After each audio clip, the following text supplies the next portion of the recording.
begin the business portion of our meeting and call the meeting to order. So, Secretary, please call a roll.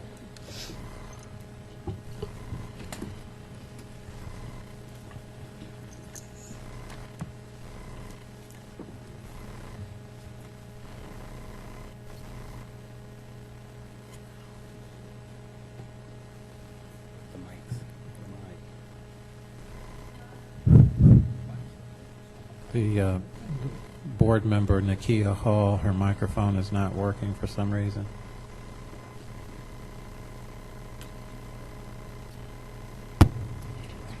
She can use Mark's microphone for right now, but if you could check on it, please. Thank you. Mr. Brown. Here. Mrs. Coletti. Here. Mr. Heisel. Here. Mrs. Sanders. Here. Mrs. Stockton. Here. Secretary here. President Rose. Aye, here. I'll stand for the pledge. I pledge allegiance to the flag of the United States of America and to the republic for which it stands, one nation, under God, indivisible, with liberty and justice for all.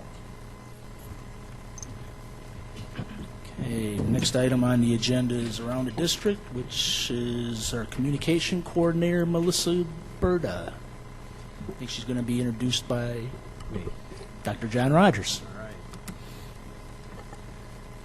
Well, every month we've have established now, I would say, a beginning tradition, which I hope goes on for as long as we exist, in being able to recognize either staff or students for accomplishments, awards, or just things that we need to be very proud of and we need to bring to our public's attention.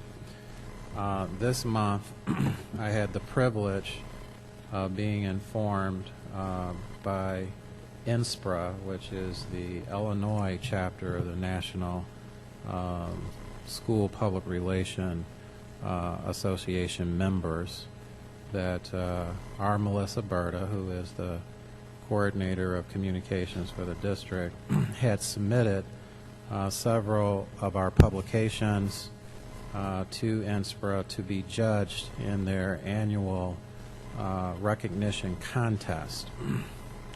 These are contests that are divided into 12 categories, and it's basically traditional and sometimes untraditional publications that a lot of school districts do publish, such as an annual report, audio-video presentations, calendar handbooks, electronic publications, financial publications, marketing materials, newsletters, websites, and then they just have a couple of categories that are called special purpose that don't fit in any of those things, but it's either some event or some process that they want their community to be informed about, and they even get down to special writing such as news releases or special addresses to the community.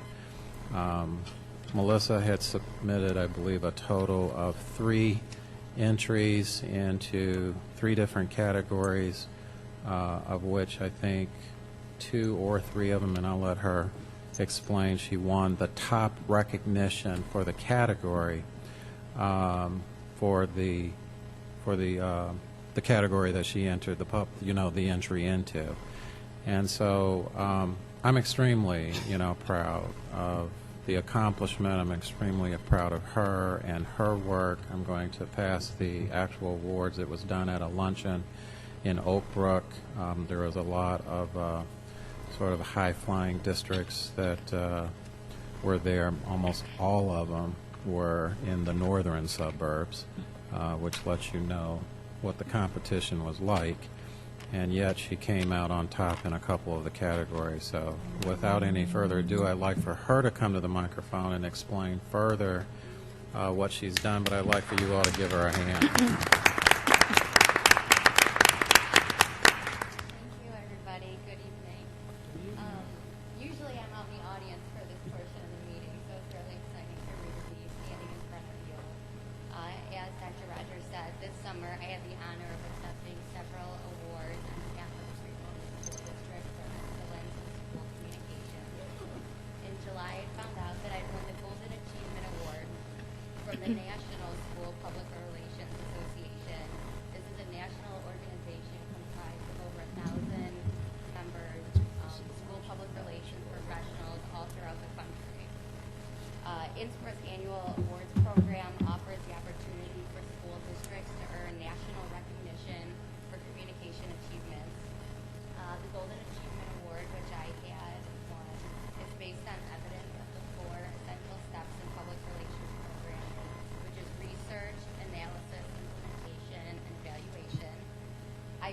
this award for the communication and marketing efforts of the 8th grade open house that we held last school year at the high school.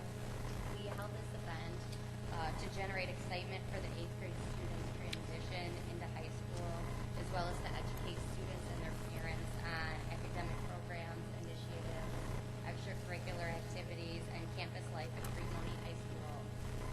For this event, I developed the theme, Find the Warrior in You. I was hoping to convey to students, whether it's in the classroom, on the playing field, or in their personal lives, the goal of the high school programming and curriculum would be to inspire and to motivate students to find the warrior within, which is also the school's mascot, as you all know.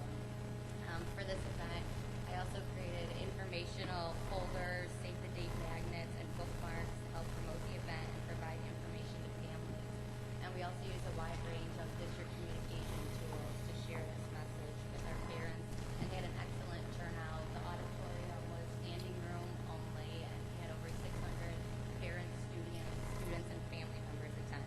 Let me stop you right there. Honestly, when I first took this job, and some of you can attest to this, and I know if our previous President Sevier was here, I know he could attest to it, because I remember him and I sitting here about 4 years ago when his daughter first entered the high school, and we might have had maybe just this middle section filled. That's about how many parents we had. And I said, you know what, this has to change. And so over a 4-year period, we've worked toward certain things, and last year we just put district resources to it. Melissa actually led it with Elaine Gaffney and Jennifer Hannigan and in a committee of high school people, and the results of it is what we got, which to me was one of the best open houses that we've ever seen. So continue. Thank you. In August, I had also found out, as John had mentioned, that I had won several awards through the Illinois chapter of INSPRA, and I had found out that the Illinois chapter had a record number of entries this school year, with over 50 school districts from the Chicagoland area and throughout the state of Illinois participating. I had won 2 awards in the electronic publications and media category. One was for special purpose publication, which was for the parent guide I had created for explaining the district's communication tools and communication initiatives. We shared the wide range of electronic tools that we offer our family, that we have in place to improve the efficiency and effectiveness of our communication efforts. We have a lot of tools in place, a lot of features, but the goal of this guide was to really explain the benefits of using these tools for our families. And the other one was for the newly redesigned district newsletter.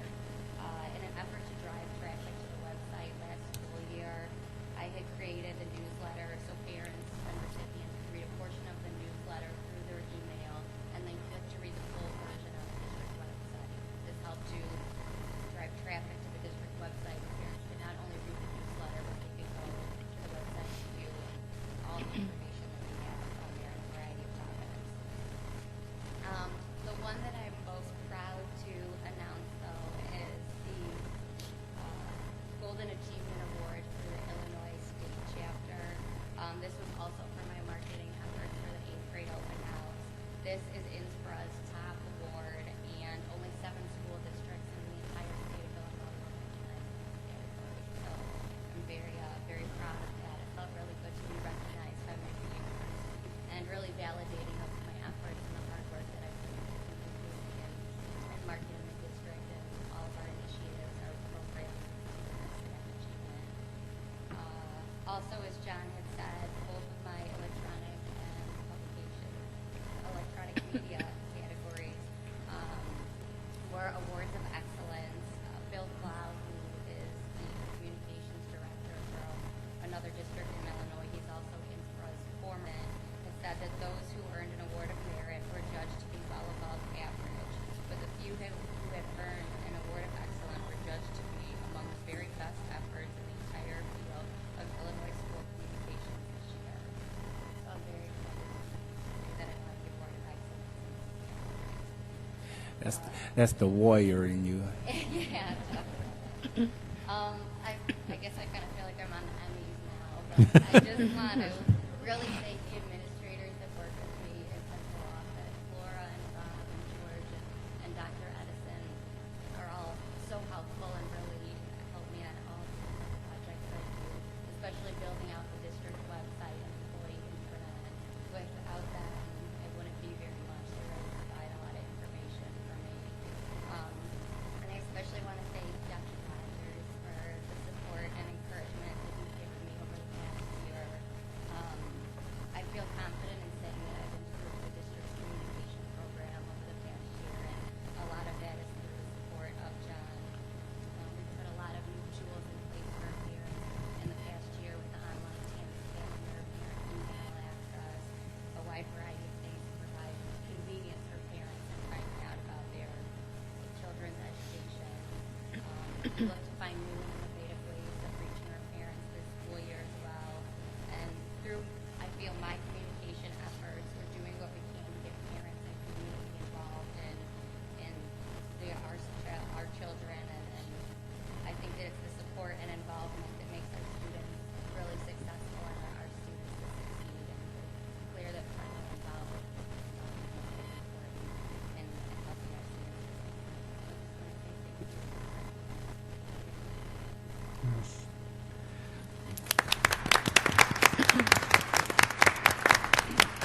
There's a couple things I want to say in closing before we ask Melissa to actually come up and take a picture with the Board of Education, and that is, I'm very proud, again, of, this department's achievement in Melissa.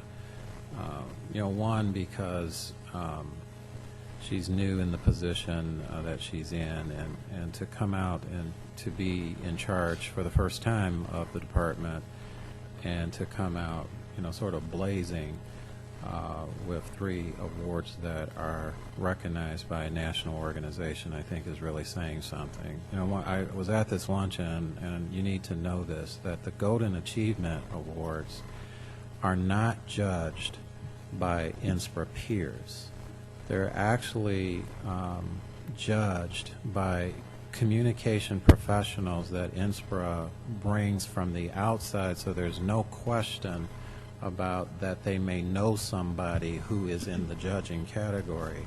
And the judges have all earned their accreditations in public relations as far as certificated license. So they are, of the highest in the profession in what they do. Some of them come from news media outlets to publications for major, actually publishing houses, or, television, media, radio, and so on. So that's who the judges were. Second of all, I think it's very great to be able to say that who stands in front of us tonight is actually a Crete Monee alumni who has gotten and received her education from the very system that now she serves, which is a testament that we do a great job in educating our students, and they end up being very productive, and some of them were fortunate that they come back and work within the system. And then finally, I don't want us to think, and we don't think by any stretch of the imagination, that our job is done. We still have a ways to go. I think we do have a nice array of tools, but some of the things that Melissa and I have talked about, and one of the things you'll hear tonight under new business, is to begin to make even a greater effort to reach out to our parents for training on some of our tools to actually get that to happen this year. Second of all, we know that social media is another frontier as far as Facebook, Twitter, and the whole, what I call app world, APP world craziness that's going on. We found out through a presentation or symposium that I went to that there's a company out there that will create apps for public schools where we can have apps downloaded on smartphones, where a lot of the information that we provide now through the website can be provided on your smartphone, and we're going to be pursuing that. So there still are things to do. There's still work to be done. I'm looking forward to continuing that work with Melissa and my central office team. So once again, and finally, I'd like to give you another hand and would like for you to come up here and take your picture with the Board of Education, and also we have a little card for you too. All right?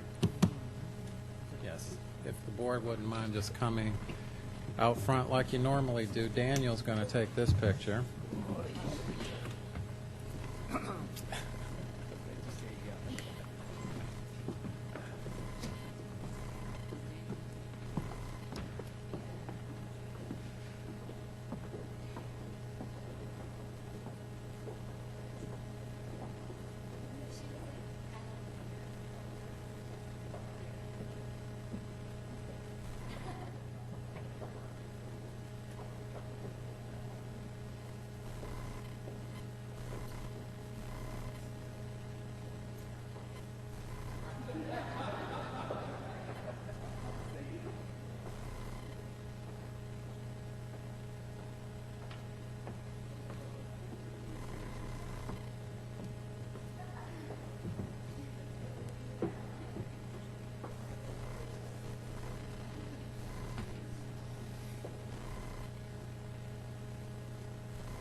I think on behalf of the board, I'd like to thank Melissa for all the hard work she does every day, trying to enhance our communication issues from the district to the parents, the students, that kind of thing and stuff. It's worthwhile and very good for us to see some statewide and recognition for some of our staff. You know, we're getting it with students, and now we're getting it with staff, and, you know, it's wonderful. You know, the more the merrier, and, you know, hopefully there'll be more of this in the future. Not only with Melissa, she can go on at a national level and stuff, but, you know, get some other staff and students to go along with it. So, thank you. Keep up the good work, you know. Melissa, I'd just like to say, because you know how strongly I feel about communications, congratulations on a job well done.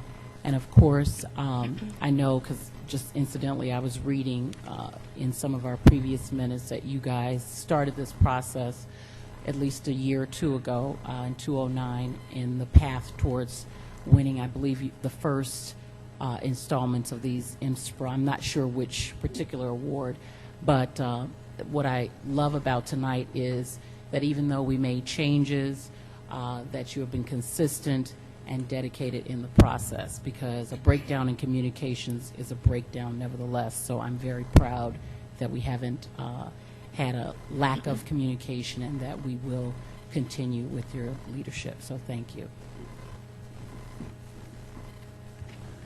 Also, congratulations, Melissa. I know personally that you do, work very hard in this area. And I just wanted to stress, even getting the awards, really the reasoning, I'm sure, behind them, even acknowledging certain school districts that communicate the way they do, it's because we know that communication is very important with the students, very important with the staff.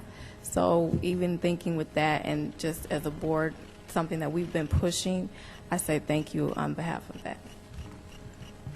I want to say congratulations, because what you've done is you've taken what we do here and put our best foot forward with your efforts, and you've made us look really good. Thank you. Congratulations, and it's always a pleasure to work with you, Melissa. Same here. Congratulations, Melissa. Good job. Okay. I guess I have to repeat what I said. That's the warrior in you. Thanks again, Melissa. The next item we have on the agenda is the consent agenda. I have a request to remove one name from the consent agenda from Dr. Edison. The name to remove is Leon Mack, so I need a motion to approve the consent agenda with the striking of the name of Leon Mack from the personnel report. Move. Moved by Mr. Brown, Second. second by Mrs. Stockton. Mr. President, I have one comment on the consent agenda, and that is just strictly that you have on here, I made a request a couple of months ago regarding the closed session items that were up for destruction, and I just wanted to, with the help, commend Terry on her generous support and time and the effort, because it was a meaningful experience and the process was important to me. Although I've learned quite a bit just in having that exercise. So I do just want to just publicly thank her for me through the process. Okay. Any other questions or comments on consent agenda? If not, then will the secretary please call a roll? Sorry. Mrs. Coletti? Aye. Mr. Heisel? Aye. Mrs. Sanders? Aye. Mrs. Stockton? Aye. Secretary, aye. Mr. Rose? Aye. Mr. Brown? Aye.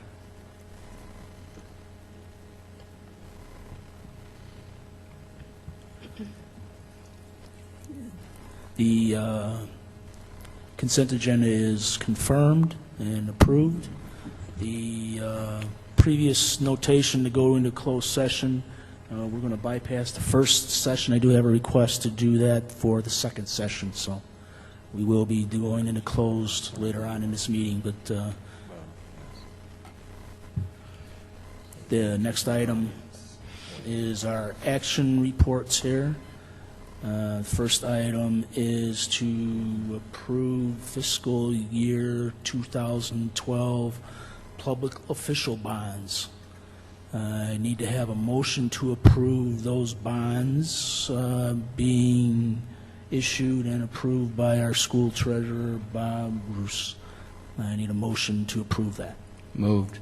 Moved by Mr. Heisel, Second. second by Mrs. Coletti. I think Bob can elaborate a little bit on what these are and Sure. all that good stuff. Illinois law requires that the school district treasurer have a surety bond each year, and the amount of that bond needs to be 25% of the annual budget. So I went out, talked with our insurance company. We got 4 quotes for this specific type of bond that we need. We took the lowest quote, which was from Travelers Casualty and Surety Company. Hey, Bob, can I interject real quick? Sure. You say you had 4 quotes, or was it you submitted for 4, but you only received 2? Right, we received 2 quotes. One quote was from Travelers Casualty. The second quote we received was from Liberty Mutual, and then Hartford and Zurich declined to quote. So the amount of the bond is for 25% of our budget, which is about $17.4 million, and then also a $600,000 bond to cover the working cash bond issue that we have. So these 2 bonds have effective dates starting for, it's a 12-month term, October through October. So each year we need to renew these bonds so that the district treasurer is covered appropriately by law. And then part of the law is that the school board needs to approve the amounts of the bonds that are being posted. So like I said, the amounts that we have do meet the 25% requirement, and the bonds have been reviewed by our school district attorney, and they deem them to be appropriate and the correct type of bond that we need. So the recommendation is to approve the bonds as listed for the amounts of the $17.4 million and $600,000. I just want to make sure that the public understands these are not revenue bonds. We're not selling bonds. We're not raising any money. We're not raising taxes. These are surety bonds, which basically are insurance vehicles or conventions that must be bought to cover, in the case of, to be real frank, if there's any problems by our public officials in terms of money, God forbid that anything would happen with public funds that would be wrong or illegal. But if something were to happen, the school board and the community actually is protected against such acts by this insurance bond. So if the money were to be lost because of something being done that's not right, the insurance company would have to cover the act or the mishap, if you want to call it that. So that's, I just want to be clear of what this is so that people don't think that you're selling working cash bonds or something. So, John, just for clarity, that means like the crisis that we went through in the last couple of years, be it the government wasn't paying bills. So that's just because of lack of budget, but Yes. not necessarily wrongdoing on someone's part. Right. So, okay. Yeah, so it's not going to cover, if the state fails us, it's not going to cover shortages from state funding. It will cover if, let's say, again, I even hate I don't even like saying this, but in case someone steals money or misappropriates funds, that's what this is for.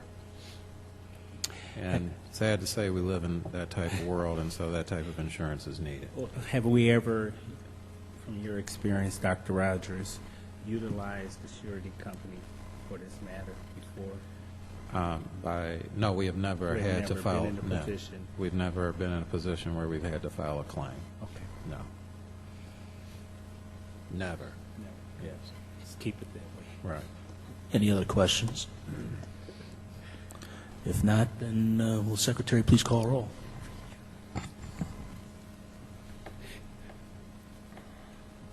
Mrs. Sanders? Aye. Mrs. Stockton? Aye. Mr. Brown? Aye. Mrs. Coletti? Aye. Mr. Heisel? Aye. Secretary, aye. Mr. Rose? And a motion to approve the public official bonds is approved. The next item we have on the action agenda this evening is the health and dental insurance renewal. This is to renew the employee health and dental insurance benefit and set employee contribution rates effective January 1, 2012. So I need a motion for this. Move. Moved by Mrs. Coletti, Second. second by Mr. Heisel. I don't know, Bob, if you want to touch base a little bit with that? Each year, the district's health insurance and dental insurance plans are up for renewal on January 1st. So usually, or every year at this time, what we do in October is we'll have a very detailed presentation at the Finance Committee meeting where we go over the projected renewal and different rate options and options that the board can make in terms of the health insurance plan. This year, Jim Rallier from Mercer, who is our insurance broker, came out and discussed with the Finance Committee all the details of the plan. And the option that the Finance Committee agreed upon was, and based on the renewal stats that were given by Jim Rallier, where Blue Cross Blue Shield and the actuaries go in and based on our claims experience and based on health rates and insurance rates in the industry, they propose what the increase needs to be for the year. The increase for the health plan is 9.1% for insurance rates, and for dental insurance, it's a 3.8% increase. The option that the board or that the Finance Committee suggested is that all rates would be raised equally at 9.1% for both the contribution amount of the district and for the amounts that each employee pays for their portion of the premium. So based on that information and the attached information on Board Book, you can see that we set forth the recommended new premiums for both HMO and PPO, and for the different categories, which would be employee, employee plus spouse, and employee and family. So the increases for all categories across the board would be an average approximate 9% increase for health insurance, and dental is 3.8. So my recommendation is to approve the renewal of both the health and dental insurance plans for January 1st, 2012 at the stated rates that were recommended by the Finance Committee. Move. Oh, so we had a motion? No, we've already done Already that. got the motion. I don't know if anybody else had any more comments or questions in regards to the health benefits? Actually, this is, these rates are a little bit lower than what's going around in some of the other districts, and Mercer's gotten us a pretty good deal on this one, at only 9.1%. I know most districts are paying 11, 12, and 13% increases in health insurance this year. And the 9.1, to keep it across the board, is an even distribution for the district and the employees, to make it as fair as possible. Yeah, I think at the last finance meeting, we discussed this pretty heavily as far as some different rates that were available, how we could minimize the effects of the cost increases to the employees. We tried our best a few years ago and stuff in order to bring a good program to the employees, and I think this just maintains part of that system that we instituted over here. So, any other questions at all? If not, will the Secretary please call the roll?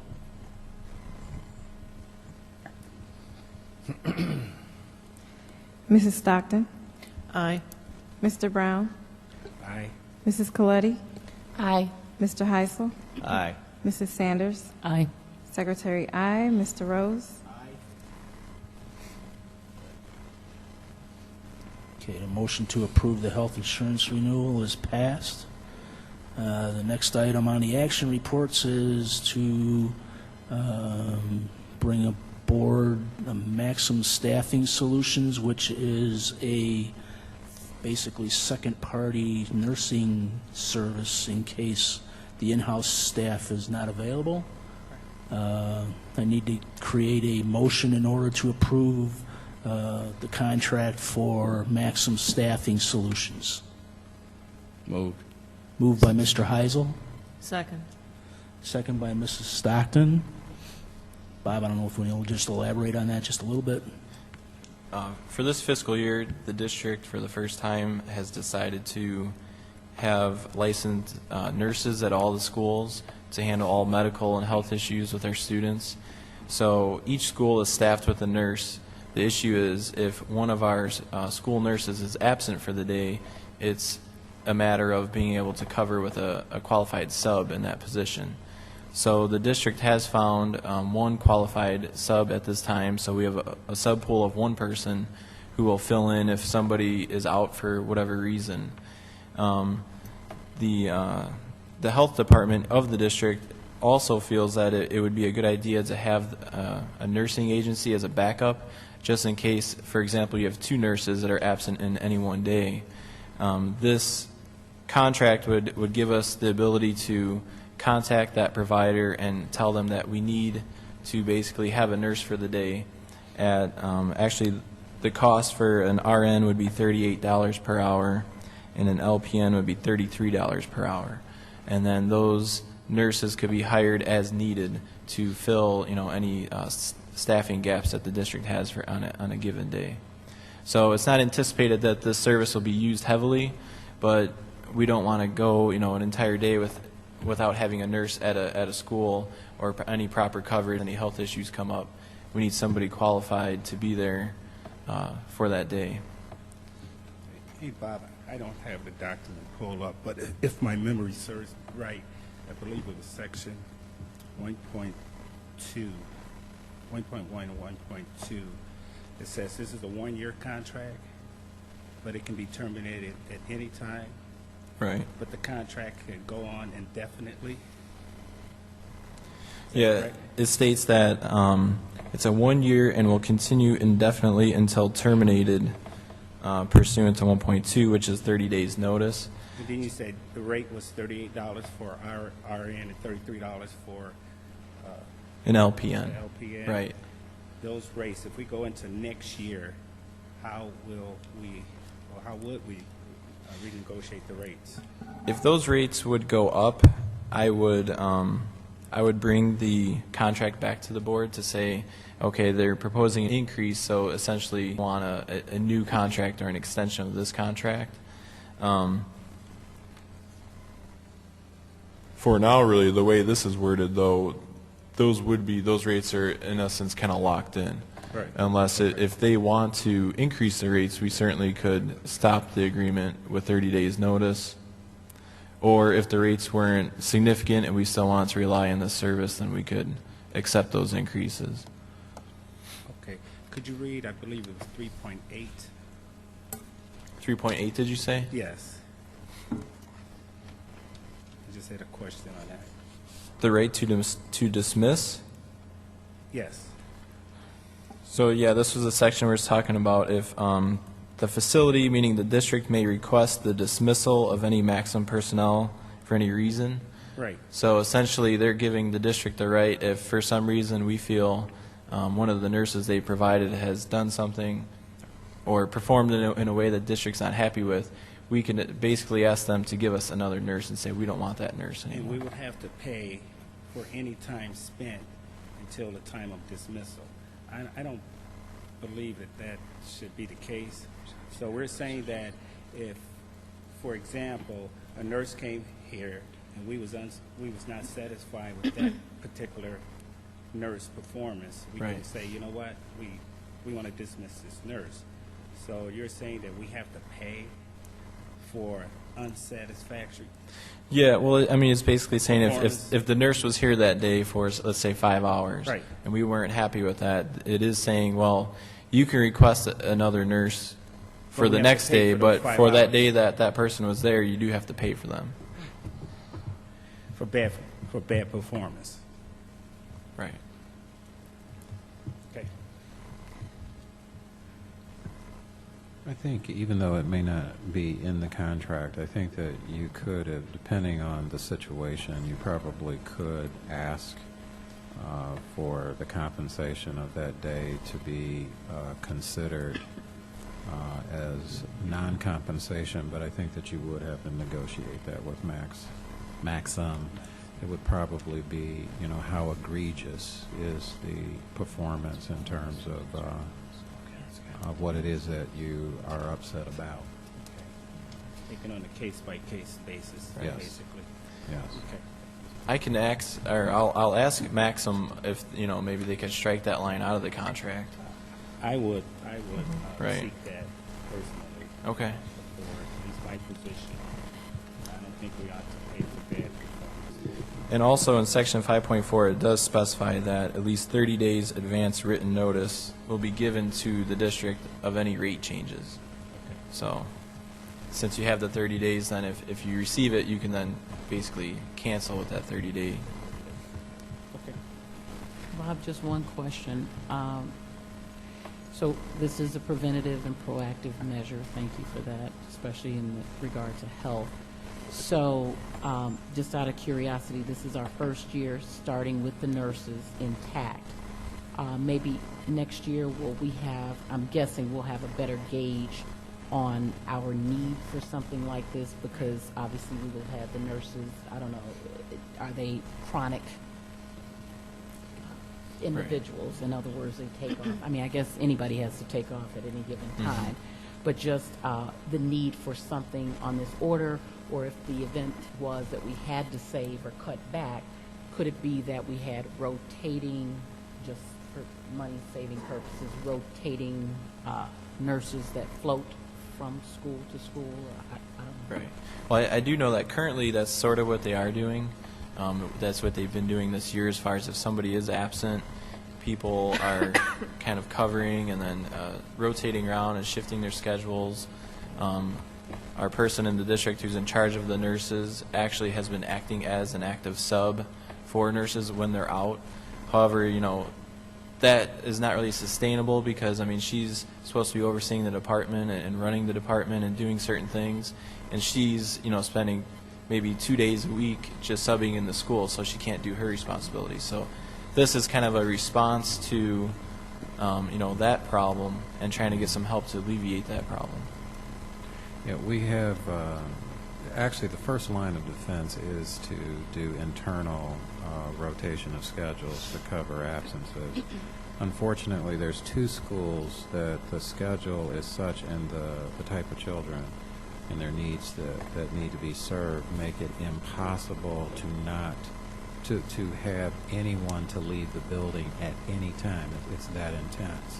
It's only 2 of them, but there's 2 buildings that need 7.5 hour coverage for the whole day. No one can leave the building. Which buildings are? I forgot the 2, but I can give you that information. But it is 2 because I was given the schedule. The other 8 buildings have a little more flexibility. So if there is an absence, we can cover it either 1 by change of schedule, 2 by Debbie Calicote, and 3, we do have 1 internal sub. So as I said, actually this is Plan D, if you really want to say. It's just a backup because what's happened is we had a couple days where we actually had more than 1 or 2 nurses absent for whatever reason. And that's when then we realize, you know what, we might have a self-inflicted crisis here if we don't have a backup plan beyond the 3 that I gave you. Change of schedule, Debbie Calicote, we just got the internal sub now. So like I said, we do have 1 internal sub. But this, like I said, I don't even see this being used often, but just in case we need it, at least we have it. Okay, with the internal sub, this is somebody that's on the payroll every day? No. No? Or wait a on minute. call? Actually, on I call. think it is it on call? Yeah, it's on only call. as needed, just like a substitute teacher would be. Yeah. But only as she's the needed. only qualified nurse we have in that sub pool, at least so far. I mean, we're going to keep trying to, even get that sub pool even larger. If you get that sub pool large enough, you never even have to use a service like this. However, it's very difficult to find a licensed nurse who's willing to just sub a day, here or there at a school. Because if you're saying that the director of the program is having to sub at least 2 days a week, then this person would have to be coming in at least 2 days a week then, Right. right? Well, I mean, she doesn't sub 2 days per week every single week, but there are weeks where that occurs. Okay, and then my other question was, I'm looking at the contract and it's saying entered into the 27th of September, so have we already entered into a contract? No, they sent this as their proposal over on that day, so Okay, so the date would change. yeah, you can see at the end it's not signed yet, so when we sign it, they would update the date. Thank you. Bob, one last question. I didn't know we had it here on the computer, but I still don't have it pulled up. But going back to those dates of time ahead, again, this contract. Maurice, can you use the I'm sorry. mic just to be a little bit more friendly out there? I'm sorry. That's all right. Going back to the dates Mm-hmm. of overtime, I believe, and it lists dates that I know we are not in school, Right. and it lists holidays such as Easter as being a public institute. I don't know if that's an appropriate holiday. Do we call it Easter? Or am I just being too technical on this? Well, I know that, this is Maxim's contract. But it says it's specific And if- for Crete, Monee, and Maxim. So I just want you to take a look at that. You don't have to do any changes on it, but I just want to make sure. Yeah, we're we doing could right there. have them even state just the calendar date for that if you want. Okay, or just the dates, the holidays that are specifically for the school. Since they are going to be doing work for the Right. school district. So those holidays that are specifically for us. And I don't Because think really, Easter if, is a holiday for us. Yeah, we would never need their services on the holiday On the dates. holidays, So so- I don't even know why they have to list them. but- Exactly. Right, actually, this part of the contract could actually just be totally That's striked. my question, yeah. Right. Like, we are not here, but I thought, for example, that we do have sporting engagements during holidays, Christmas holidays, Sure. Thanksgiving holidays, so that's why I said, well, maybe this portion should be in there. Because Okay. if we need them, those will be days that will be considered time and a half. Right. You'll know time frames. I'll have them list the district holidays and use the the wording of exactly how the district calls it. If it's not Easter, then spring break or something like that. Right. Yeah. Okay, great. Any other questions? If not, will the secretary please call the roll?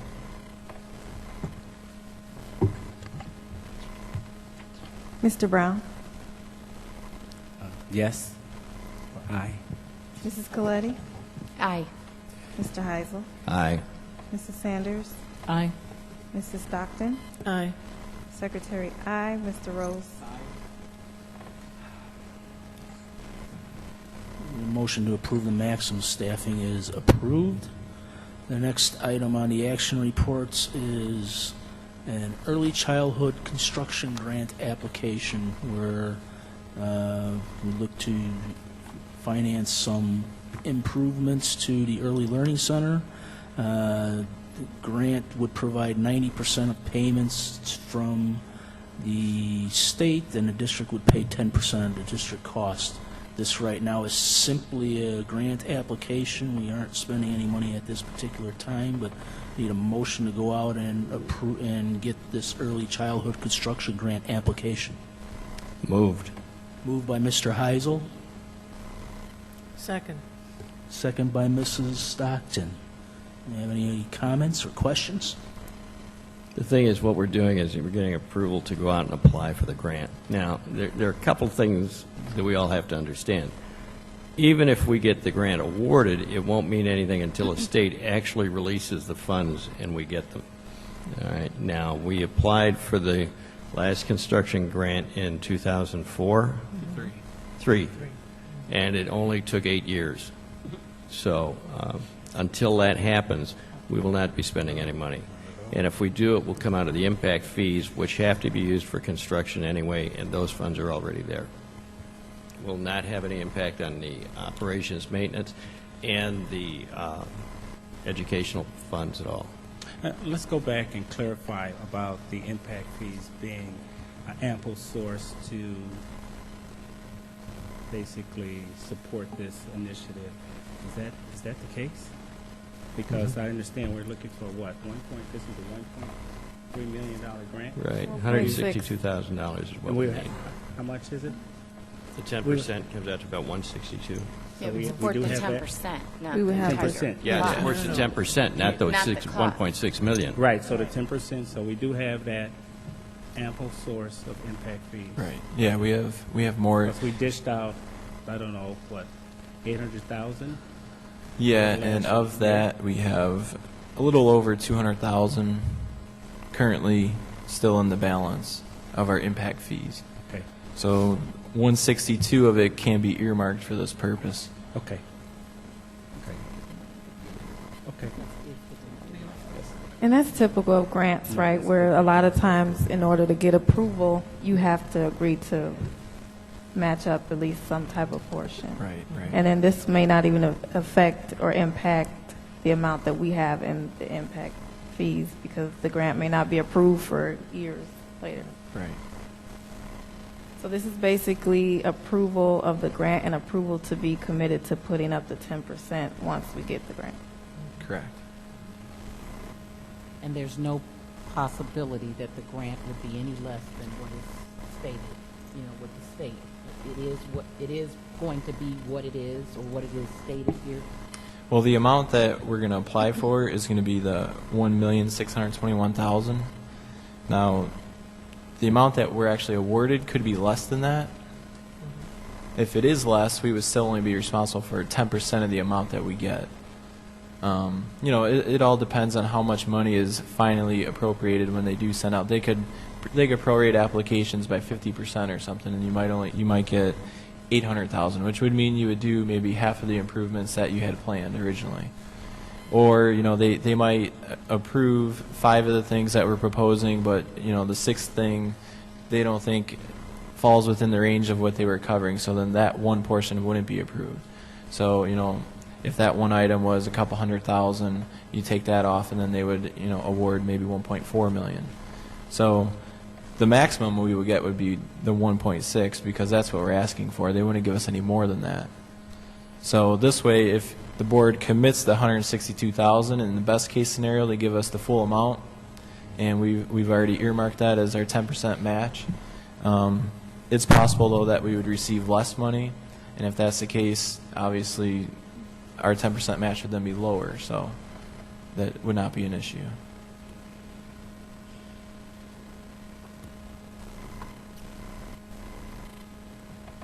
And this is only to approve the grant application. This isn't going to approve the construction of anything that we're happening anywhere. Stuff. No, So, not at the time when, if we even get the money and stuff, we can say, we're not going to do it anyway, and you can turn the grant down anyway. So. Pretty much when, if So we're this is- awarded the grant at that time, we could Right. even say, well, now at this point in time, we don't want the grant anymore because for whatever reason. Something different. But this way, when we make our application, we can say on the application, because they request this, that we do have a source of funding available for the 10% requirement.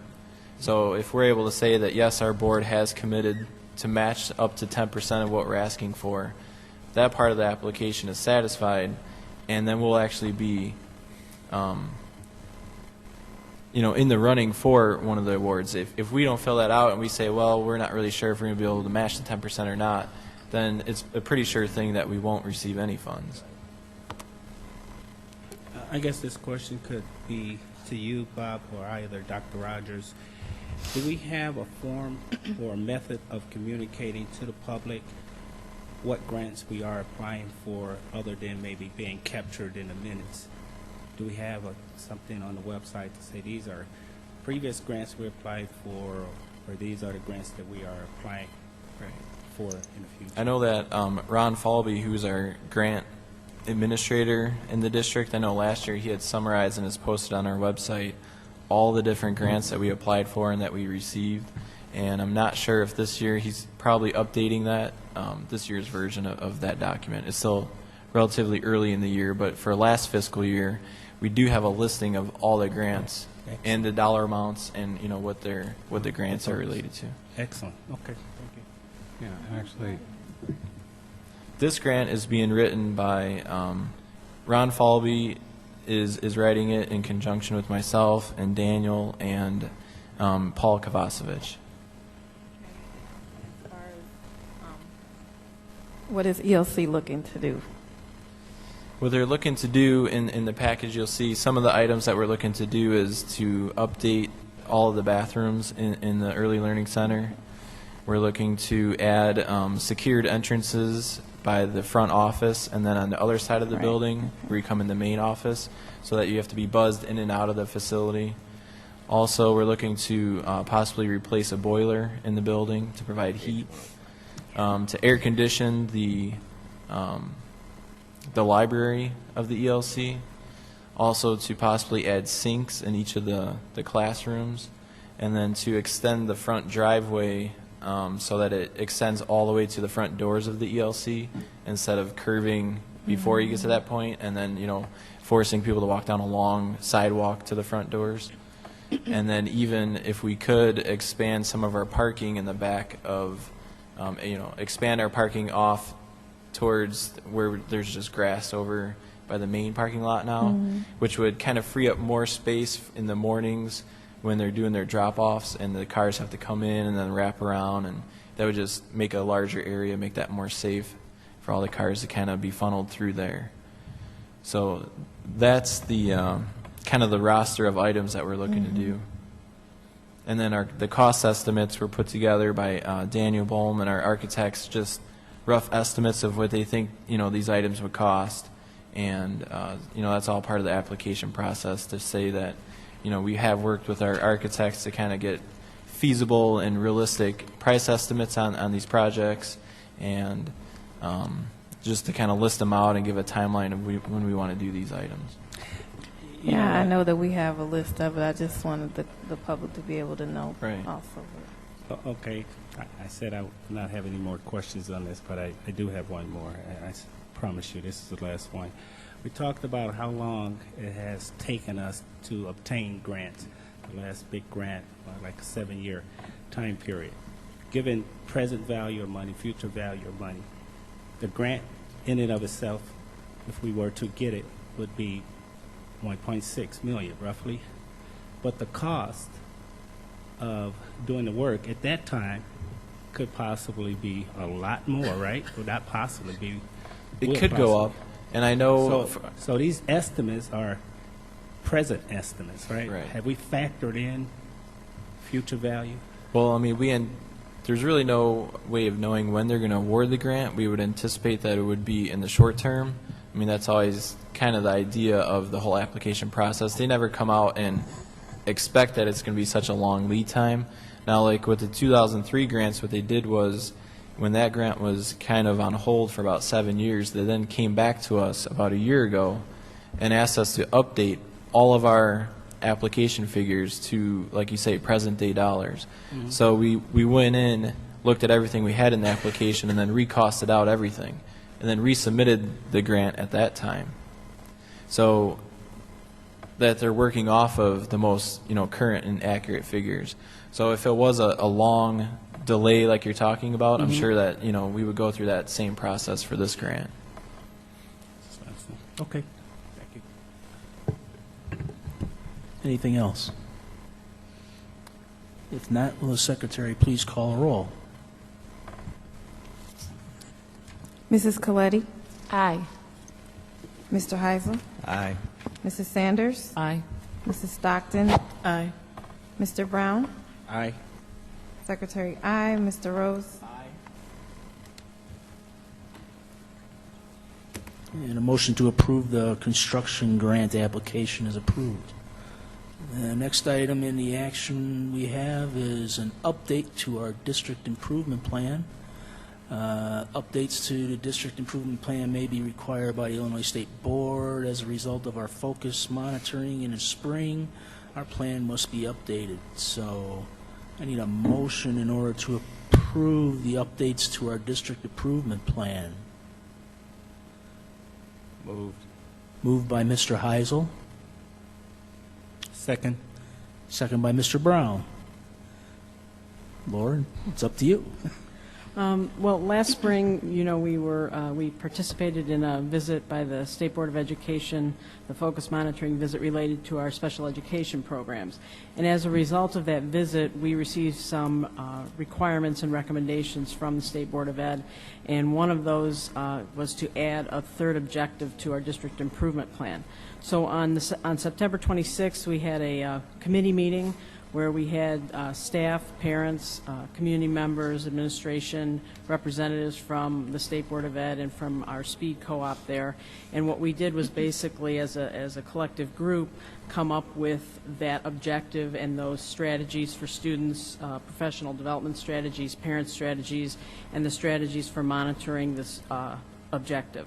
And the committee hashed it out, and then the information was put into the district improvement plan, and what we're required to do is resubmit the district improvement plan to the State Board of Ed once the board approves it. And so the recommendation is that we approve the plan.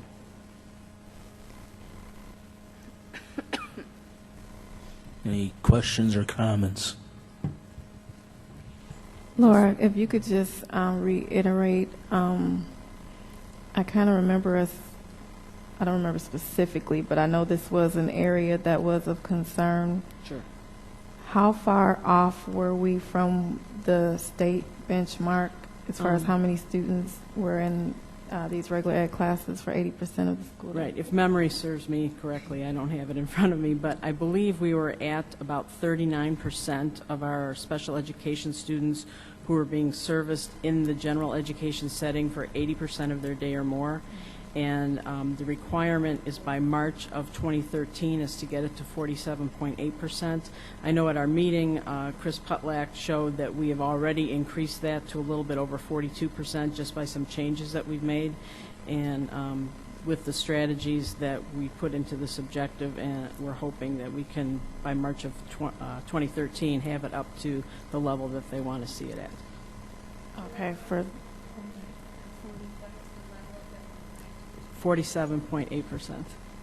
if you remember, because some of us weren't at that meeting, do you remember some of the strategies that were introduced? Sure. All of our district and school improvement plans, you know, they have 3 sections to them. So you write your objective, and then you have a student strategy section where you delineate what strategies students will experience in the classroom. Then you have professional development strategies, and those are the trainings that you're going to put your staff through in order to deliver the strategies to the students. And then the 3rd section is what strategies are we going to do with parents. So basically for our students, we had 7 items here that we're including. A lot of it has to do with posted schedules and visual supports in the classroom for our students, which is good for all students, using some of our technology to do that. One of our other strategies is about developing more peer relationships and peer group opportunities between regular and special education students. We want to increase our technology tools to support student learning in the gen ed setting. We also, strategy 6, we put down that we want to make sure students have appropriate IEP goals and that we have good accommodations and modifications that support learning objectives in the gen ed curriculum. And the 7th student strategy is to provide learning experiences that are differentiated and developmentally appropriate. And then along with those strategies, you have professional development training that you want your staff to go through. So the corresponding strategies are to use our resources, like our SPEED co-op, to train us on things like BoardMaker software, which allows us to create visual schedules, do some more training around Kagan, which are cooperative learning structures, make sure that our new and untrained staff are caught up to speed on some of the strategies that we've already put in place. We want to update our all of our staff on the IEP process and some legal training. We want to provide training on differentiated instruction, child development, and how to design, design appropriate classroom accommodations and modifications. So that's the training piece that goes along with it. And then for our parents, we want to use some technology to help them understand the IEP development process when they're sitting in IEP meetings. We want to give them draft documents prior to IEP meetings, provide parent training on how to read and understand an IEP, and there is an organization, Project Choices, that will help us do that. And we want to increase our communication with parents to make them better informed about available resources. Thank you. Sure. Just incidentally, I was at the first, was it the first meeting, Laura, that you guys developed the special needs meeting on the 26th, right? Mm-hmm. And I was just listening to the mom there, so it was very enlightening, who described what it was like for her student to be transitioned into the process. I think it's just interesting. Laura mentioned the communication piece. I learned at the meeting about a variety of tools that they have here at the high school, such as there's a special setting for students who have a special need in the homework lab. But of course, I interjected that I wish we do a better job, of course, in communicating what tutorial or support efforts we have available so that those parents will be aware of that. So it was a great meeting.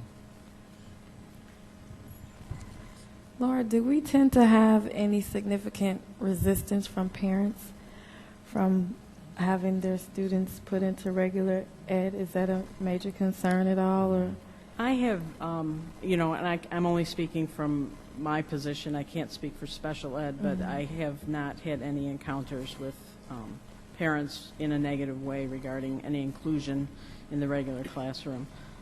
I think just based on what I've heard, I think our special ed parents are look very favorably upon the inclusive programs that we have, and they really try to seek them out. So I know that's one of the things that we're really trying to do is increase the amount of co-taught classes and co-teaching opportunities that we have in the district as a way to reach this goal. And also, how much say so to speak, like, do parents have when it comes to what we, the plans, the IEP plans, like, if they said, I don't want my child to participate, I mean, can that happen, or, okay. Yeah, any decisions made at an IEP meeting, our parents have a full voice in what happens. Parent is, given equal, if not more, say so in an IEP setting than the team. It's a team, that's assembled. So every team member has some input.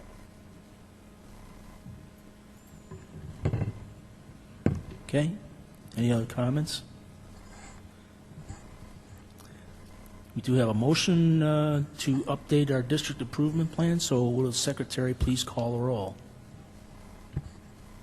Mr. Heisel? Aye. Mrs. Sanders? Aye. Mrs. Stockton? Aye. Mr. Brown? Aye. Mrs. Coletti? Aye. Secretary, aye. Mr. Rose? Aye. Okay, the motion to approve the district improvement plan is approved. We have some administrative updates. Next one is regarding school improvement. I believe Dr. Rogers is going to speak on that. Yes, I'm going to be, believe it or not, I'm going to be quick about this. So there's two things that I want. I'd like the board members to quickly move out to the audience. I want to show you a very brief PowerPoint, a very brief video, and then if you have any questions, you can ask. The purpose of this is at the last board meeting during the academic report, we talked about the report, but it also came out through Board Member Hall, who attended some of the events leading up to school improvement planning for the year. Wanted to know some follow-up as well as other board members as to what we were going to do, in particular about the presentation and about the Brockton High School presentation in particular. So I'd like to give that to the board tonight, and if you don't mind, if you could move to the audience so that we can go through this as brief as possible.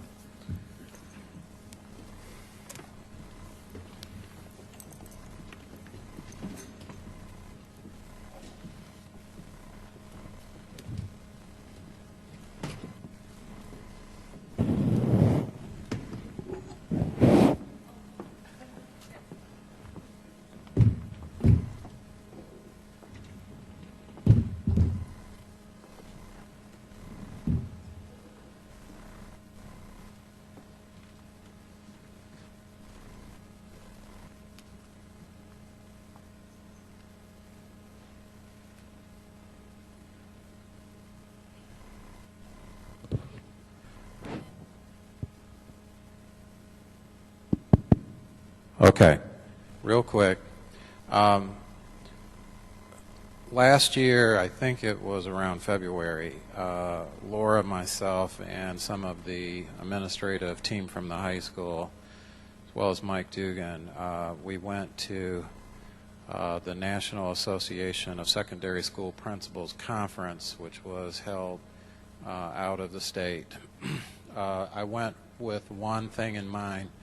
They were advertising in their pre-conference a series of high schools, or a list of high schools that had turned around their academics from being low and poor achieving high schools to being some of the best high schools in the nation, and they did presentations on the first day as to how they did it.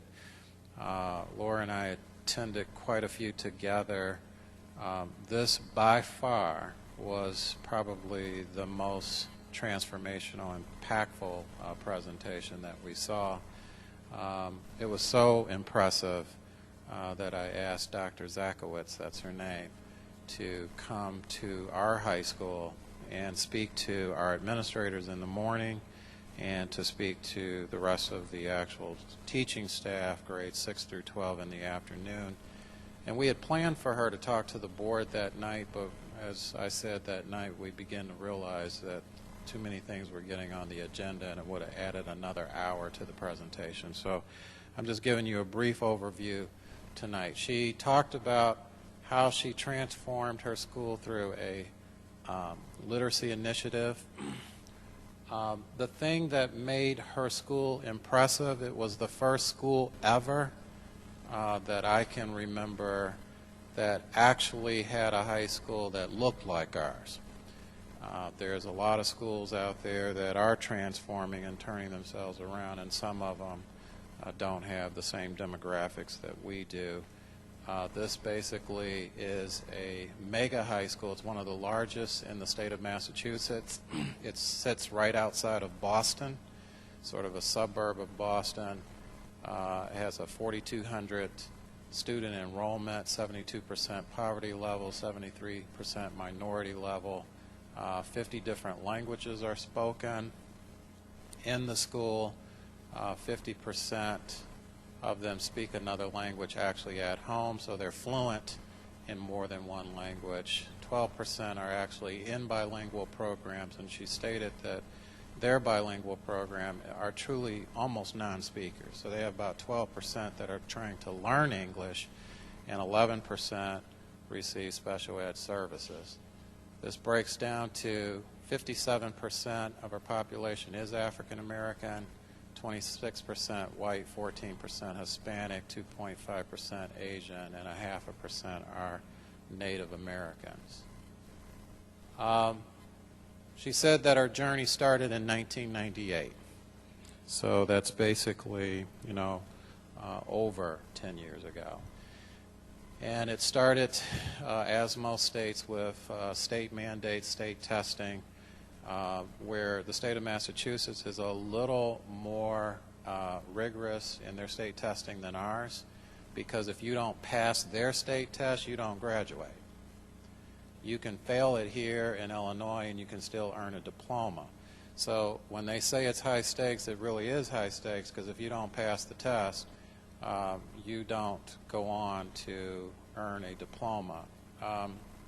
I didn't want to, put every slide in here, but she definitely made the case. She said if you think that it was a low-level test in terms of they made it at minimum proficiency in order to just get kids to pass, think again, because she actually showed in the state of Massachusetts they actually retire the test every year, where you can see sample items from the year previously, and she showed us what's on the test, and some of the readings and the math that is involved is definitely truly pre-college level, which it should be prior to going to college. In 1998, in the English language arts subtest, basically half the kids were failing the test. It's the first test that was given, and in special ed, almost 80% of the kids were failing the test. In math, 3/4 of the high school was failing the test, and almost 100% of kids in special ed were failing the test. They also have what's called a proficient or advanced level, which would be the same as we have a meets level and an exceeds level. As far as kids in the exceeds category, they call it a advanced and proficient category, which means that basically out of those that passed, of the roughly over 50%, only 22% of those were in the advanced proficient category in English language arts, and in math only 7% of the 25% that were passing, only 7% of those kids who did pass were in the advanced or proficient level. She showed us out of the Boston Globe, and you will see that this was 1999, which was 1 year later. She said they were listed in the newspaper as in the bottom 10 of failing schools in the state of Massachusetts.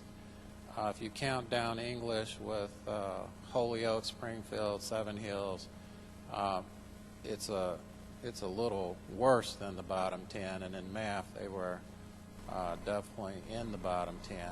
And she said actually the context of this article was not just to show who was in the bottom, but it was almost to tell the reader that we have a crisis on our hand, because they were trying to predict from the scores how many kids in the state were not going to receive their diplomas.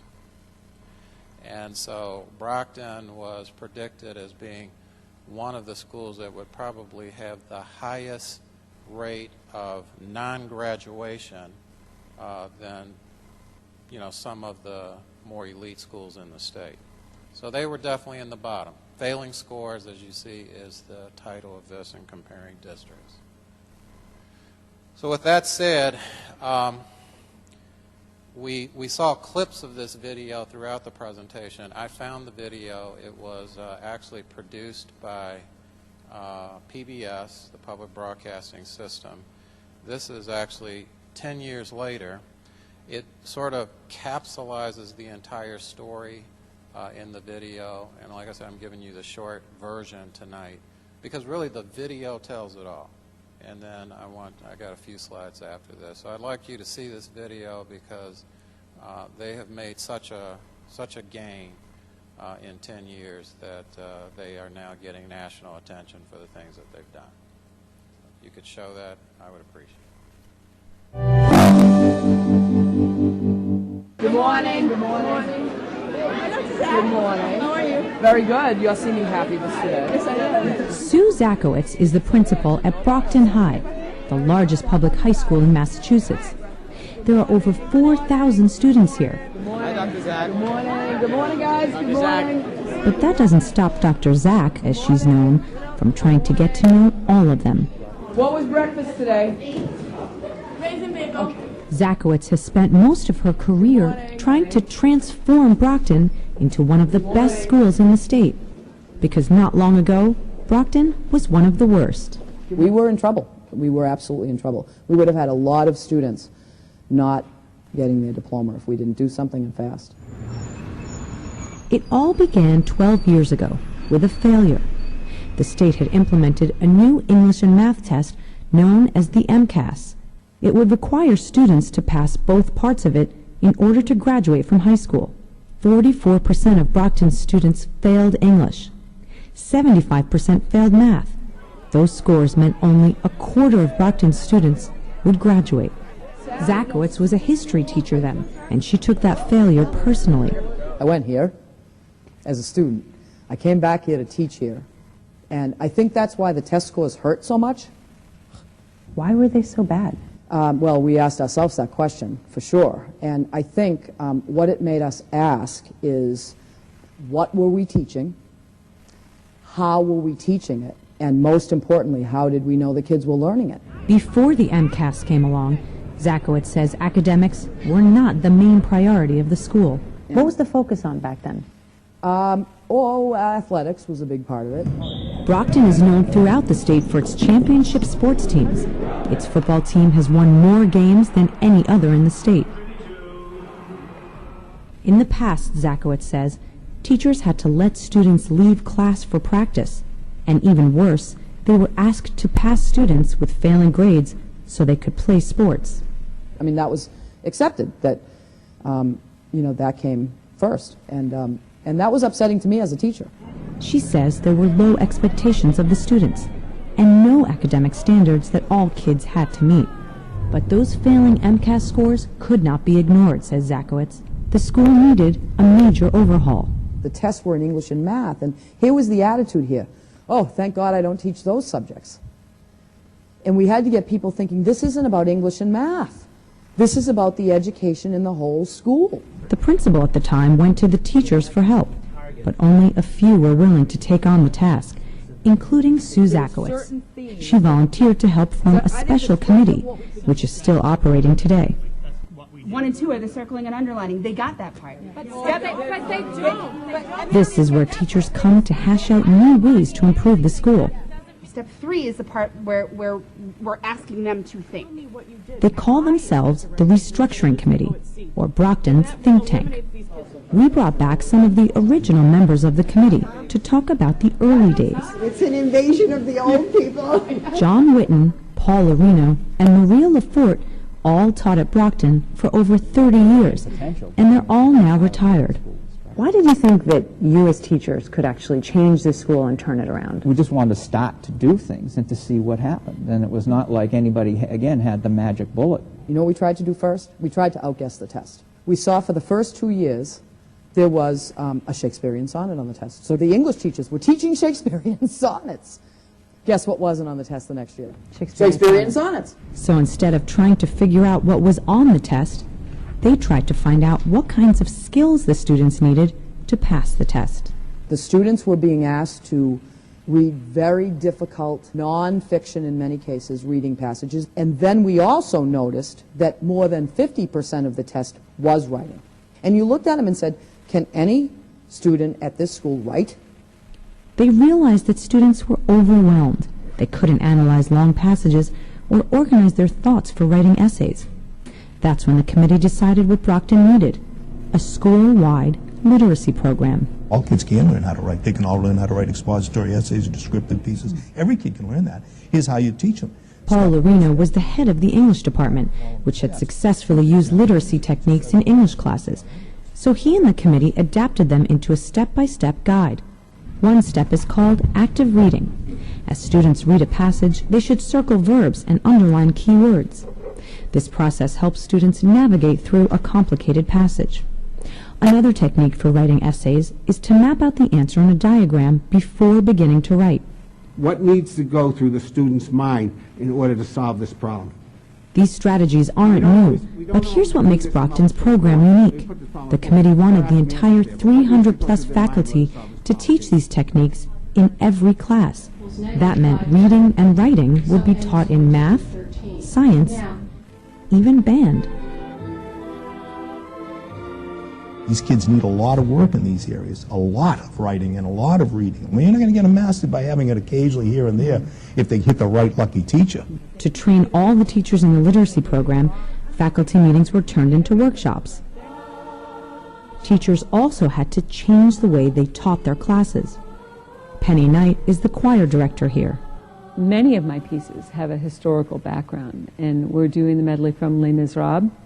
So I had the students read about the French Revolution. She asked the students to write an essay based on the reading and the lyrics of the songs. It was only then, she says, that students began to understand what the musical was really about. Now that they have the understanding of the historical perspective of the anger and the situation, it changed the way they felt about the piece. And many of them, their essays at the end, they would write to me, "Now I get it."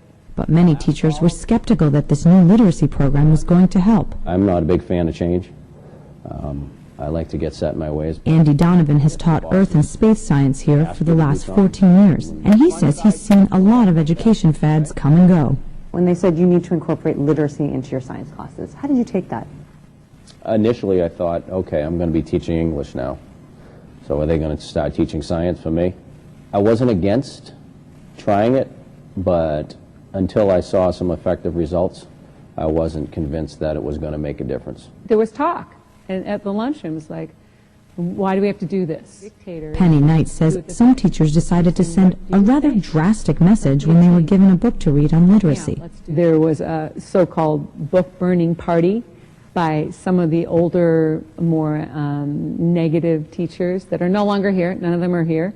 But that was how fiercely they were opposed. Whether you read it or burned it, you still were trained in these literacy strategies. Sharon Walder is the associate principal and says she understands why it was difficult for some teachers to embrace the literacy program, but it was no excuse.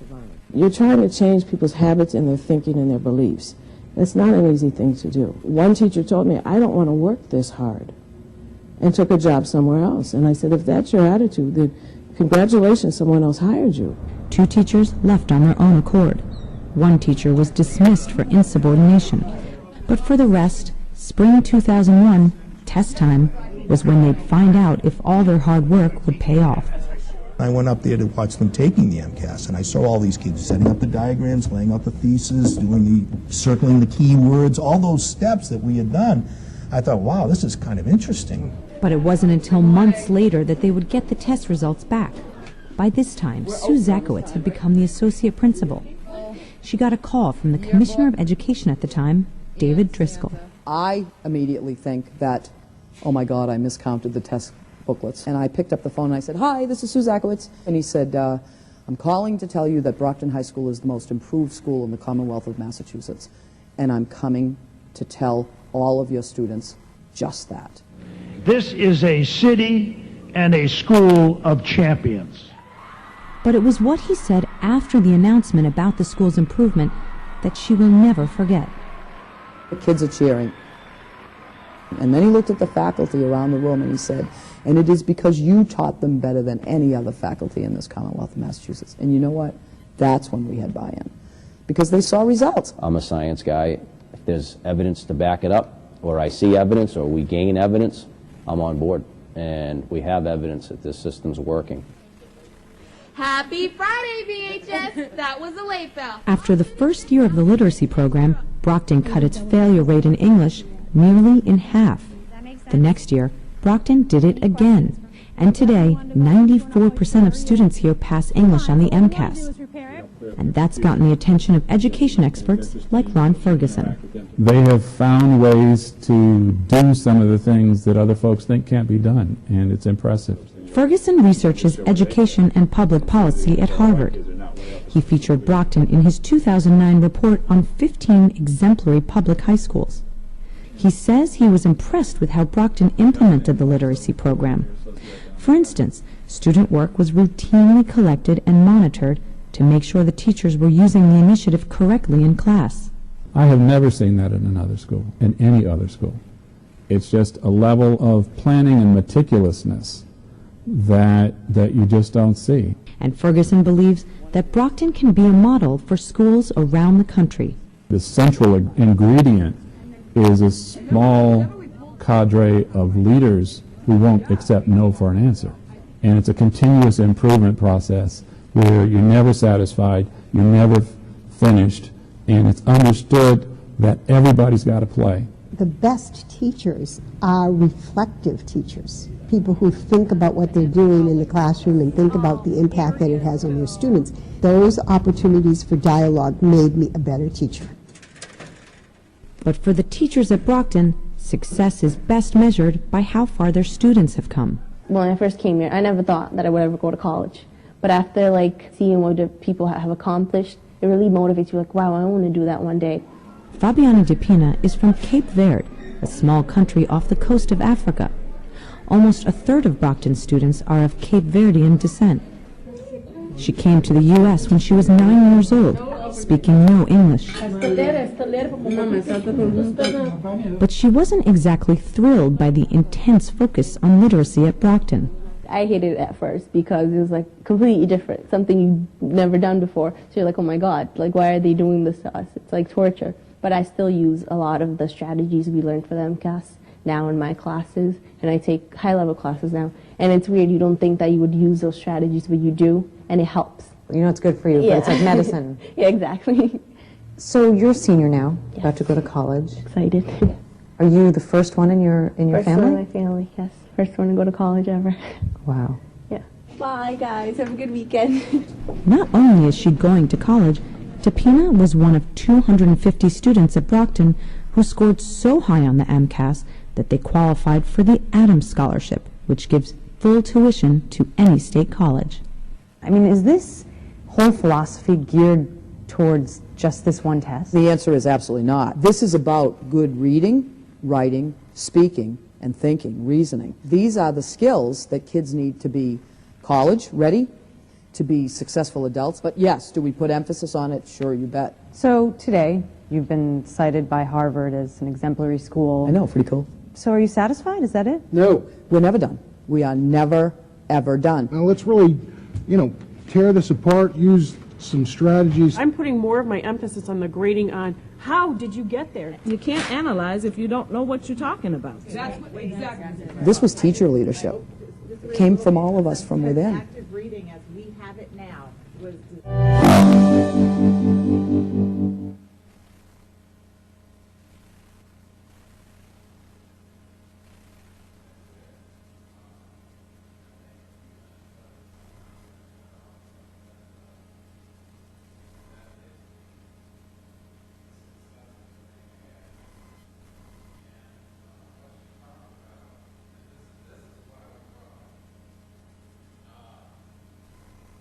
It's amazing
you.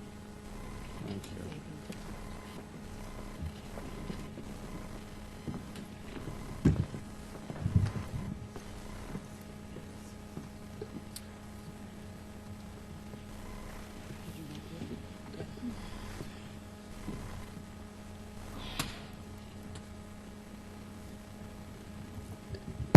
So let me say this in closing. One of the documents, I think it's on 170 in your PDF file, is so okay. What are we going to do about it?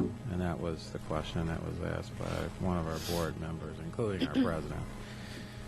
And what we did after the presentation is we met with the 4 principals whose staff had seen the presentation. We actually met with all of the principals in one meeting, but the one that we wanted to focus more of an action plan on is the ones who their staff heard it themselves. And we really did not, ask them this in terms of an option. We just sort of said, we expect for you to debrief the Brockton presentation with your staff. That's the first thing that we want. The second thing we want is for you to talk with your staff, sort of poll your staff around their impressions of the presentation in terms of, do they feel that it was authentic and able to be replicated? Did they feel that they could replicate the success? I will tell you, I've heard back from all the schools, including the high school, and they have had these meetings, and overwhelmingly all the staffs felt, again, as I said, that the presentation was well received, and they felt that they could do a lot of things that Brockton had implemented.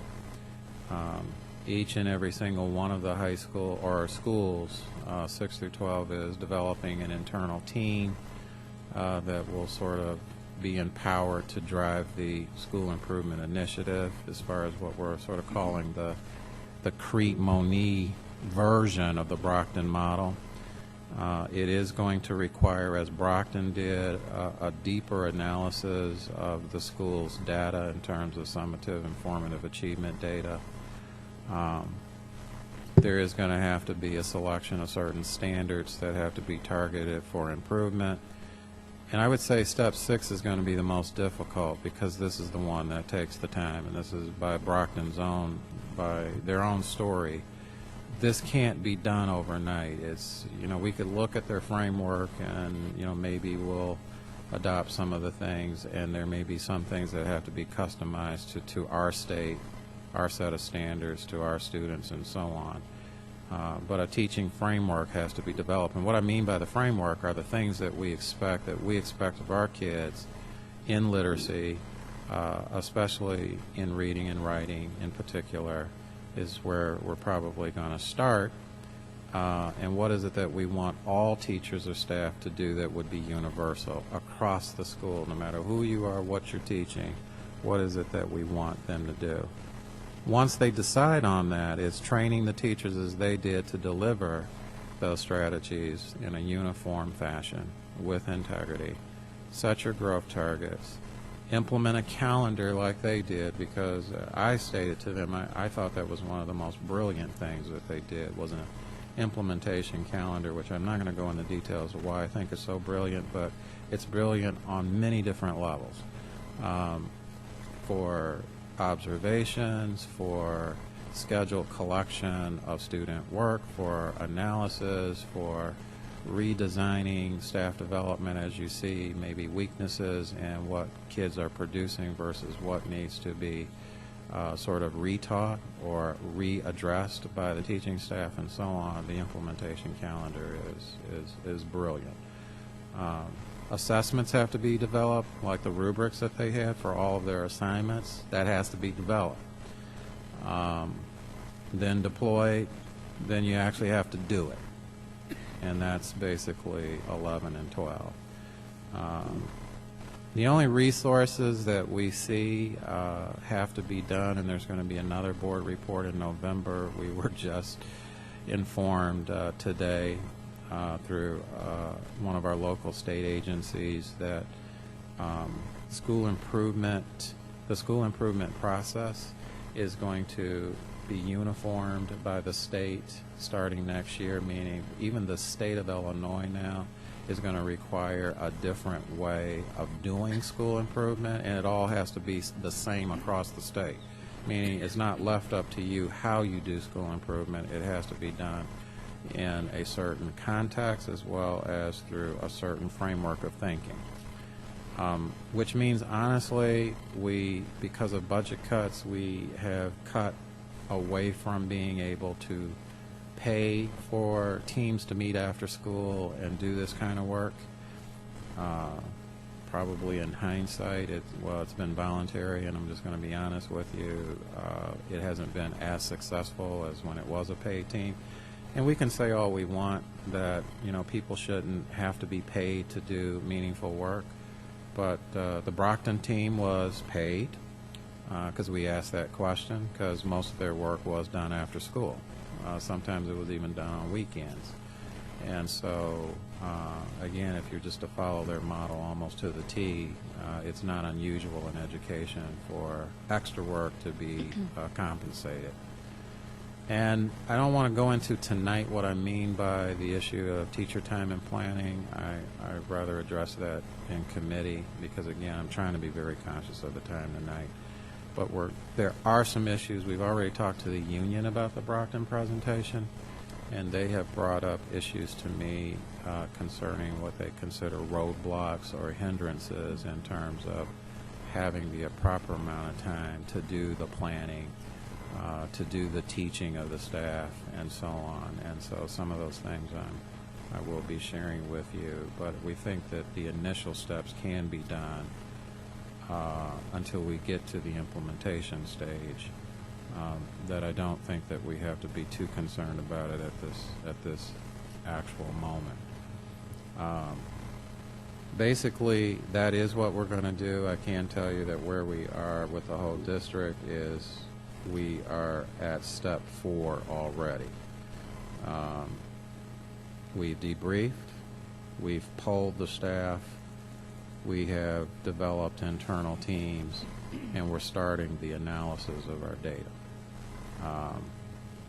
And so we can give you updates throughout the year as we move along. You can also know this as a surety. I've asked all the principals that their goal, they have a professional goal that they're evaluated on, has to be aligned to these principles, and they are going to be held accountable on a leadership level as to being able to effectively deliver the action plan that we're asking all the principals to do across the district. So with that said, and feeling like I need to stop now, I'm going to ask the board if they have any questions. Yes, ma'am.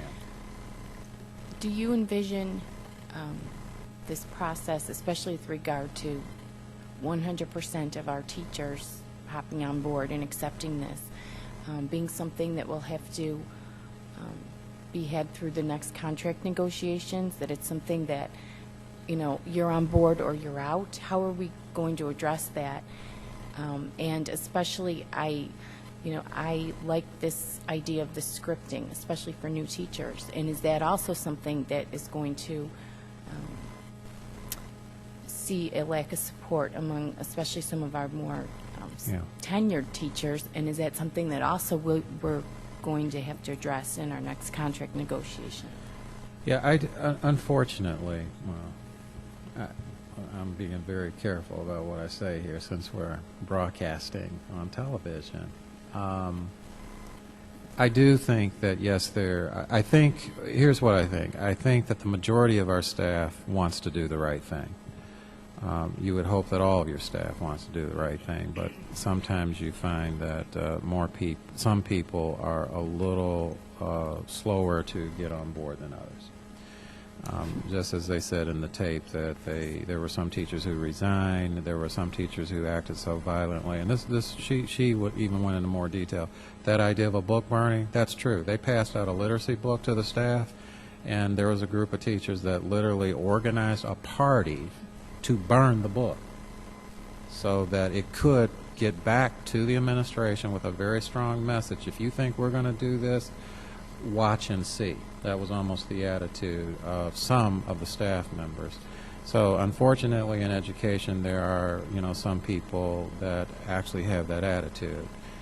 As you also heard, there were teachers that resigned, there were teachers who were terminated, and so on. And we have already started to address some of those issues across the district. And yes, to answer your question in short, we're already preparing because the last year of this contract that they're in is next year, and we have to start negotiating next year. So yes, there are going to be some definite things that we're going to need to put into the contract because this year I would say it's more of a pilot, and I'm not going to be unrealistic here with you to say that we're going to do 10 years of work in a few months. I think that we will get some of the things that are important in terms of at least in one or two areas, but I do think that depending on the reaction, I can tell you right now the high school overwhelmingly seems to be positive enough to try, but like I told the principal, I said, everyone is going to be on board when they don't feel the pressure to actually deliver when it comes to watching you teach and then collecting work and making sure that it's up to a certain standard. When the rubber hits the road, when the knit hits the grit, so to speak, when you got to, pay up or shut up, that's when you start having some pushback, and it's going to be interesting to see, what the reaction of our staff is going to be when those kind of things happen. So, yes, we may and most likely will have to work with our unions to make sure that certain things actually get done by contract, so there's no excuse or no reason to say that it's an option or to feel it it's an option. I have one more question, Sure. if you don't mind. Did this Dr. Sekowitz? Yes. Did they have an explanation for what part student initiative played in this because of the test and the requirement that they had to pass it or they would not graduate? And I wonder, once they implemented this new program, yes, that has a big factor in it, but what role does the fact that you pass this test or you don't graduate play in it, and what can we do, short of implementing a requirement like that, to make sure that our students are equally as motivated as our teachers? Yeah. She didn't really talk as much, but I'm sure that you're right, Nancy, that, the students as well as the parents probably all received a different type of wake-up call, because when a state makes a test mandatory to pass or you don't graduate, it brings a different aspect to how you even approach the test. Because here in Illinois, I'll be honest with you, there's some kids that, PSAE comes around and it's just a big joke to some kids. It still may not be taken seriously even by some of their parents maybe, and not because, they're bad parents, but because maybe they don't understand the value or the importance of making sure that kids do well on this test. So what she did say was this, is that what turned the school around is the fact that everyone had to get on the same page. Everyone had to do this without exception, including certain expectations from kids. And that once they experienced success, even in that first year, their scores weren't marvelous, but as they report their scores in quartiles also, in the bottom quartile, when half of that was cut in half as far as the number of failures, just in 1 year of implementing this, she said people just became believers. And she said the whole idea of kids even becoming more of a believer of what the teachers were asking them to do, they became more compliant because they saw results. So it's true of anything. When you start seeing results, whether you're the superintendent or a teacher or the principal or a kid or a parent, you tend to want to be a little more willing to cooperate because you actually see it's going somewhere. And so I think that's why it's going to be, you know, again, what I've told the staff and our parents is it's absolutely critical that you do it with integrity. And that's why she was so, in a sense, deaf on making sure that everybody was doing it and then doing it right, because she wanted to give it the best shot at saying, if it's going to work, let's make sure that we give 100% effort. If it fails, then it fails, and we go back to the drawing board. But let's not conclude failure, and we know good and well everybody hasn't even done it like they should. So that to me, more than anything else, was sort of the eye-opener for me, is that it really is about having best practice, but just making sure that everyone does it with integrity and that you monitor it. You have some real accountability behind it. You know, Dr. Rogers, maybe I missed something here with this presentation, but this model has been in place for 13 years, close to 13 Close years, to it, yes. 1998. Yes. And it appears to me that it only has been geared towards this one high school. Is that enough for us to give it a try? I would think after 13 years, another low-performance school may have tried it throughout the country. And not only that, why is it that it seems to me, again, looking at the presentation, that the doctor waited until the kids got into high school, even though she was the principal? Was it filtered down to the lower grades? We have 4,200 students in this one high school, probably multiple feeder schools. Why wait until then to try to teach the kids literacy? Well, I'm going to let Laura answer one of those questions, because she might have some interesting stories about replicability, we'll call it. Okay. But what I want to say about the lower schools, it's like us in Illinois. First of all, she's not a superintendent. Right. She's only a principal, so she has no authority to tell her feeder schools what they can or cannot do. Second of all, like Illinois, is high school districts are not connected in Boston, many of them. We're a unit district, so we do have authority over our middle school, but as you know, like the Rich Township, the Bloom Townships, and so on. And it looks as if, and I don't mean to cut you off, but it looks as if you have here for step 11 grade levels. Is that high school grade levels only, or is that going down from? It's all 4 schools. It's starting down in 6th grade. Okay. Yeah, it's starting down in 6th grade. And believe it or not, K through 5 does have a plan. It's not quite Brockton, because keep in mind, their staff didn't see the presentation. Got it. Only the principals did. So it's a different expectation for now with them as to how we can support it K through 12. But for sure 6 through 12, so that does include your immediate feeder schools. Okay. We're all going to be on the same page. Great. With this. Excellent. Yeah. Excellent. Hold on 1 minute. Laura, do you want to comment on that issue of replication?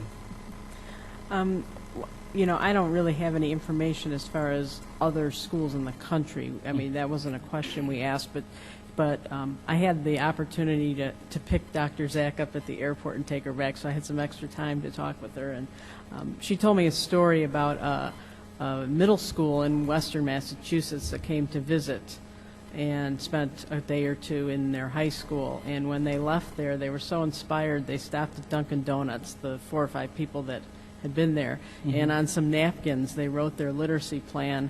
They went back and they started implementing it, and a year after that they were then recognized in Massachusetts for improved test scores. So, you know, are there multiple schools out there somewhere that have done this? I don't really know. I think that their story is so amazing, and they were really the pioneers at doing this, is why it's captured so much attention, and it's been, you know, all across the media. And that's out east. And that's my case in point. You know, being so productive, and for so many years, why do we not hear more success stories of other school districts low-performing school district academically. You know, why haven't we heard that, or have you? And that's my question. And I used this phrase once before, and you know, it sounds and it appears to me to be a very, very good program, and I'm willing to buy into it. But I've seen a lot of programs, and using this phrase, flavor of the day, and I just don't want us to dive in so fast and not having enough positiveness, if there's such a word, out there. Well, and you know, if you really think about this, I mean, there are so many models out there for Yes. turnaround schools. Absolutely. A lot of them invest a lot of money, they restructure, they bring, as Dr. Rogers says, they bring in outside consultants, they adopt commercial programs, and they, you know, they experience success. You know, they may bring in a principal from somewhere else, swap, you know, get rid of staff, bring in new staff, whatever the method is. But what is significant about this one is that it was all internal, and they simply used the resources they had to create a model that worked for them. And I think that is why they've gained so much attention, is that it's really been, it's not that you can't find other schools that have had a lot of success in raising their test scores, but the thing about this one is that it was a homegrown type of model, and it's been sustainable.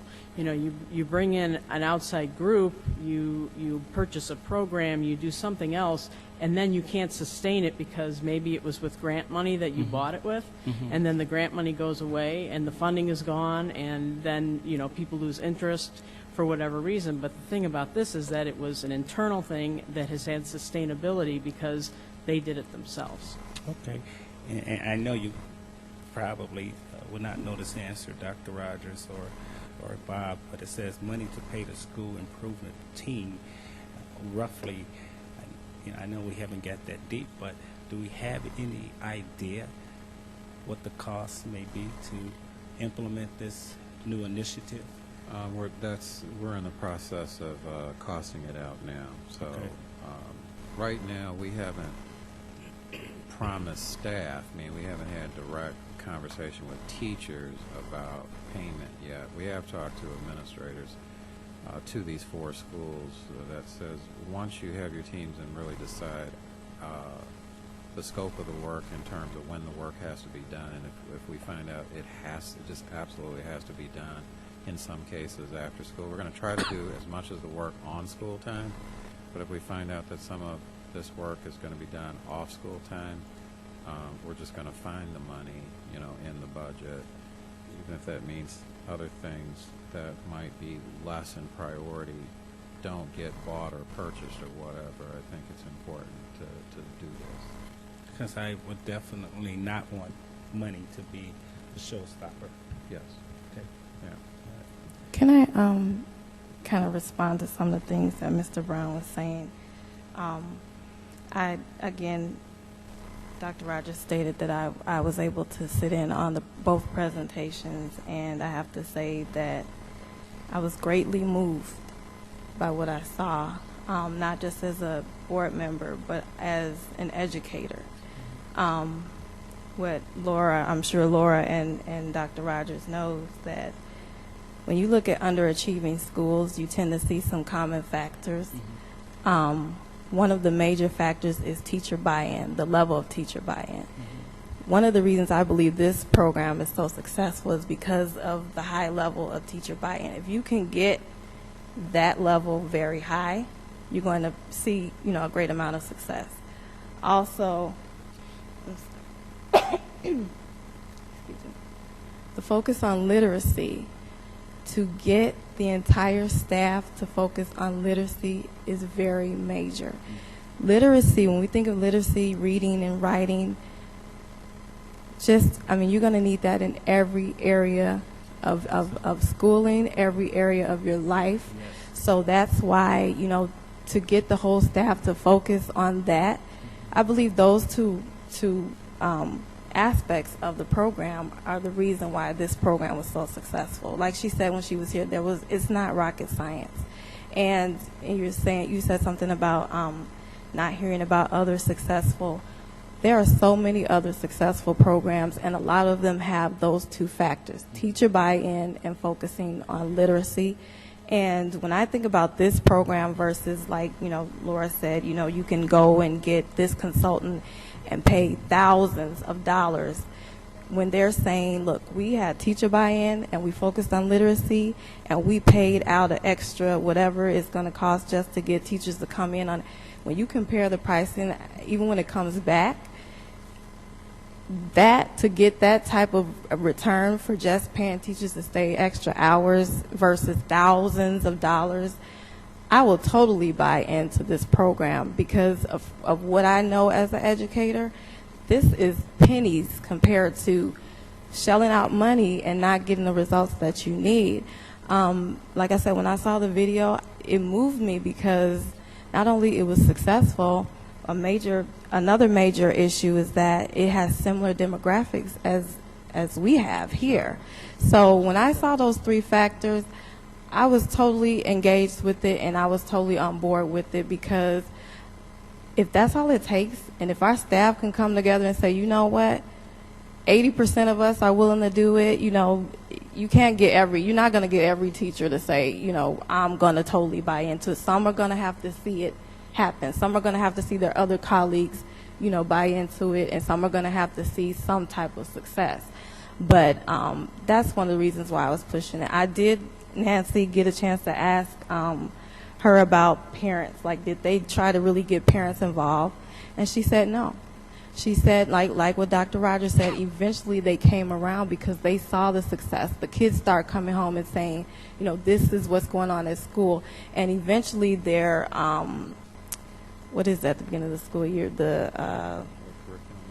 Or whatever, open house or whatever. She told me that, at first thing we'll only see a handful of parents, and then all of a sudden they're looking out and it's hundreds, of parents there because they saw, what was going on at the school. And she purposefully said they left the parents out in the beginning of the process because they felt like, why open up your doors when you've got this dirty laundry? Let's deal with what's going on first, and then we can invite them in.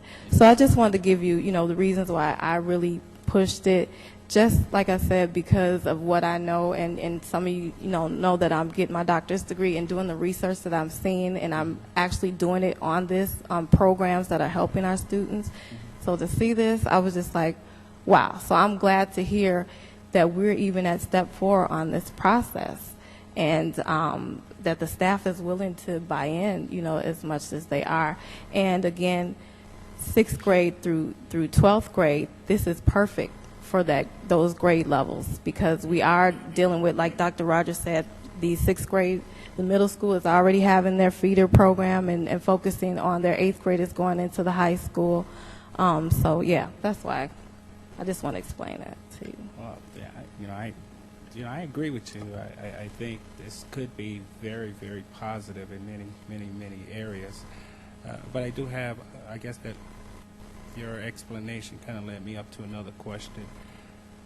As far as the previous district improvement plan, you talked about buy-in. Did we feel that we had the buy-in from our teachers to go forth with the district improvement plan, the strategies, so on and so forth? This is a supplement, or how are those two plans coming together? Are they? I'm a little confused on that. Well, there's some things in here that are embedded from the original plan, Okay. Such as, review of the data, selecting certain standards that we need to improve upon, setting growth targets, and so on. So Sure. it's sort of a blend of both Okay, of so them it's together. kind of a mixture. Yes. But as a staff, did we feel we had the buy-in? Take this out the picture, this plan that we're looking to go forward with. The previous standalone district Yeah. improvement plan, did we feel that we had the buy-in from our teachers? Well, I've talked to several, and they're ready to go, especially the young ones. No, prior to this one. Oh, prior to one. this? Yes. yeah. You'll always have teachers as a whole say that they buy into something. I think the difference is that it's going to move from talk to action. Okay. Right. because the issue that I think, and I'm not disrespecting anyone up here, and I'm basically saying this because I don't want Laura or anyone who's in education, including myself, to feel, that we haven't done our jobs. But I think what is different, and I think Laura would admit to this, is that the way that when she says implement it with integrity, she had something in mind when she said that. We say that a lot, but her interpretation of implement with integrity means everyone has to be trained, everyone cannot get out of it, and we're to ensure integrity. If it has to get down to scripting the lessons, we're going to even go that far. Now that's what she meant by integrity. I don't know if out of all the initiatives that we've had in this district all the years I've been here that we have gone that far to say all three of those things. And then the last piece is the accountability piece. There's a lot of things, again, no disrespect, no trying to get anyone in trouble, but a lot of things happen where we have workshops and we assume that people are doing what they're supposed to be doing. Every once in a while, we might even collect something to say, well, I know that they're doing it, but we don't know if it's done with the consistency when you put an entire calendar out and you write people's names down and you go check and you collect work and you evaluate it and you give them feedback and you tell them that, guess what, if it doesn't meet a certain standard, you're going to do it over again. All those steps where it's done almost machine-like, I haven't seen that done any place, including here. So, we have a ways to go, and that's why Nancy's question is legitimate, because I do think that, there's always the rah-rah stages, just like when you get married. You see something that looks good. Come on, can I get an amen? You see something. This is my baby, You're calling each other sugar, honey, baby. 10 years later. That long?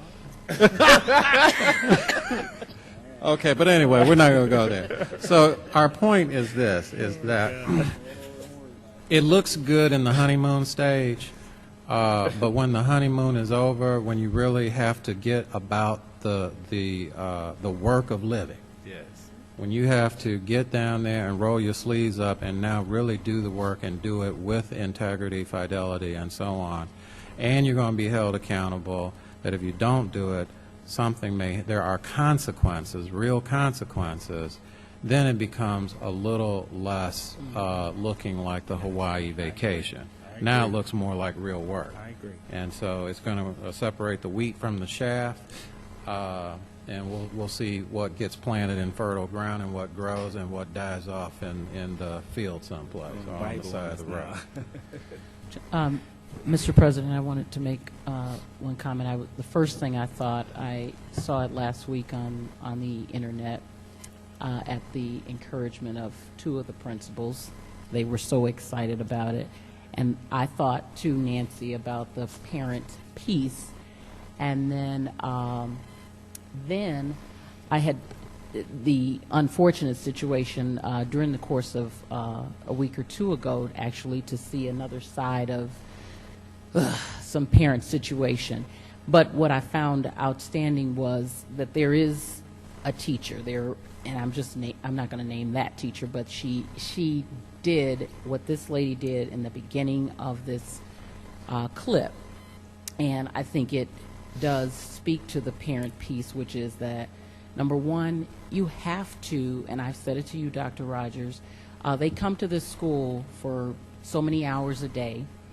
There has to be a level of trust and buy-in. This particular teacher, interestingly enough, has a failing student, and the first thing she did this year already is contacted her counselor because of things that she's noticing. So she has taken an initiative. She's bought in my opinion, to this student and her progress or lack thereof, and is now taking it upon herself to say, are we watching this? And specifically, this student shows a creative side, is very interested in the arts. You probably know her actually because she works a lot with show choir. But specifically for me, it was that this teacher, you know, I can see her on one of these committees and her spewing off onto some others. But you know what I find extraordinary is she is not, from what I've seen in this district, one that's embraced for her innovation and for her outstanding talents in that regard. So fidelity for me is going to be key, and we do need to embrace the likenesses of people like a teacher of this nature, because again, she was able to break through. The only reason I saw the email is because the parent got it, and so ultimately she was able to break through to this child's parent, to the counselor, and bring the parent into the school to form a meeting with the guidance counselor, which the guidance counselor said point blank, I haven't been able to reach out or get this woman to come in. So I think the piece, or a big part of it, I'm so excited, and no disrespect, Board Member Brown, with regard to wherever it came from. I think we not only dive into it, however we get into it. I've been talking about innovation. This every day we have a consultant, we have a this, and all the professionals, no disrespect to educators, but sometimes I wonder if it isn't just commonplace developing relationships. And I'm sorry, the first thing that this lady did that impressed me was she was walking through the building, literally forming, engaging relationships with these students. What did you eat for breakfast? I don't know about anybody else, but that really was key. You know, we've talked about it. Some kids come to school, what did they eat for breakfast? They may not have even had breakfast, thus a negative attitude, a bad attitude, thus a fight in the middle of the day. So all of these things are relevant, and it sounds minute, but it is relevant, and I think we really need to put this into action. And while we're doing it, be very selective. I don't think, I take the mindset that some were called and some just came.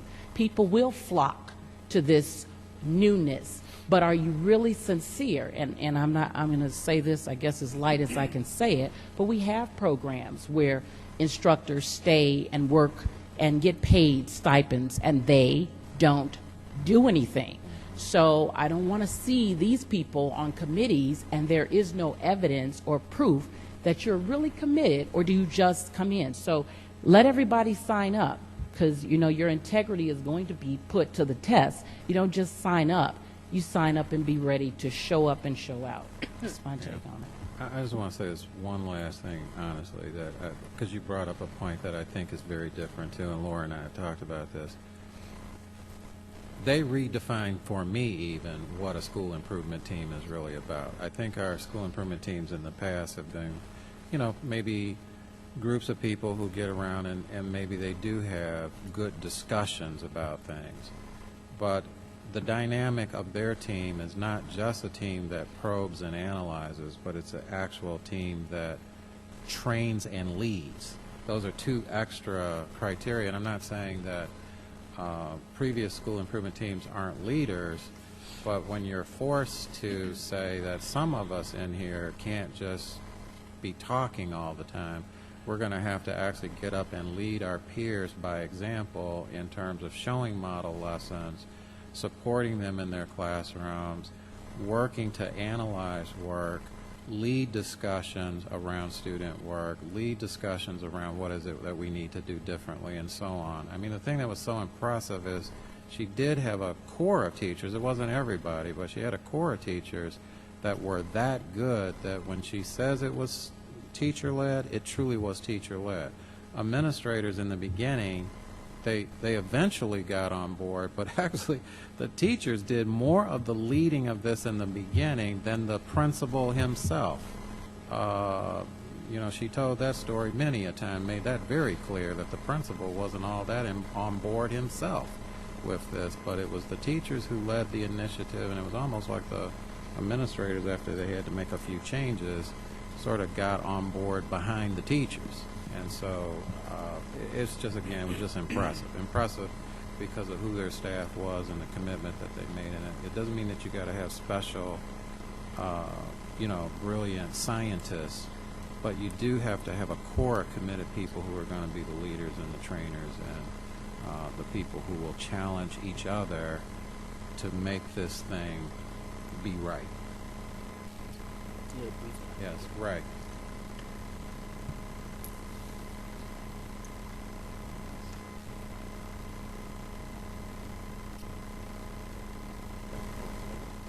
Well, you got a loud enough voice, so even if it's not, yeah. I was hired by the Bass Pro. Right. Ask y'all a couple of questions. Sure. One, well, first, the presentation is outstanding, and I think you guys are headed down the right track with this. Definitely go for it. But question one, what do you plan on doing about your sports teams if you're going to be holding people accountable? Are you willing to fail your hot shot running back or your hot shot point guard when they're not meeting these expectations? Because if that school was failing, they would be Raven schools, as usual. So will you be willing to hold your hot shot running back accountable? Because that means some parents will take their kids out of here because all they care about is them being a running back instead of getting them educated. Second question real quick. Sure, go ahead, I'm listening. Second question real quick. What are you willing to do to the libraries here and into the other schools? Because if you're going to be trying to get these kids to think and spark their minds on that type of level, you need to get some better books in here. Yes. Okay, I'll answer both of them. First of all, let me answer the second one. This is true. You can ask Terry, because Terry, if I'm not telling the truth, tell me I'm lying right now in front of the whole audience. And she will say it, too. I had an 11 o'clock meeting today. This was unrehearsed. I didn't know that Ray was going to be here tonight. 11 o'clock meeting today at the high school with who? Do you know? I will tell you, Amy Varney. No, it was the librarian. Yes. But here, I'll prove it anyway. Yes, Media Center. So let me just prove it now, since you might have cast a doubt. Yeah, you might have cast a doubt now in the minds of the people. So let me just show at least... See, it says 11 o'clock, meet with Amy. Now, I don't have her last name, but her name is Amy Varney. You can look at her on the website from 11 to 12 to talk about, see, she's our only true librarian.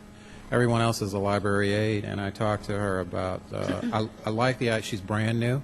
She's replacing Steve Moore, and I didn't have an issue with Steve Moore, but she brings in new blood with new ideas, and I wanted to sit down with her to find out, what have you assessed so far about our library program, because I'm highly interested. The board may know what I'm talking about when I say this. We may have some money coming to us in December or January, and the board is going to be engaged in a discussion of some of the things that we need to do with that money other than just maintenance and operations. I'm sort of preparing for some recommendations to the board. One of them is that we do need to improve our libraries, because I do believe they really need to be live and hot research centers, and there's ways that you can do that. So I'll just leave it at that. The other question is about athletes. This is a true story, too, that Mrs. Spicer, who is here today, caused some, let's say, some review of what's going on in our schools in terms of student athletes. I was given a sample of a student athlete in our school that is a hot shot. I'm not going to say who or what position this person plays. All I'm going to tell you is this person does play on our undefeated high school football team right now. The GPA is above a C average. I did see some things that I wasn't pleased with.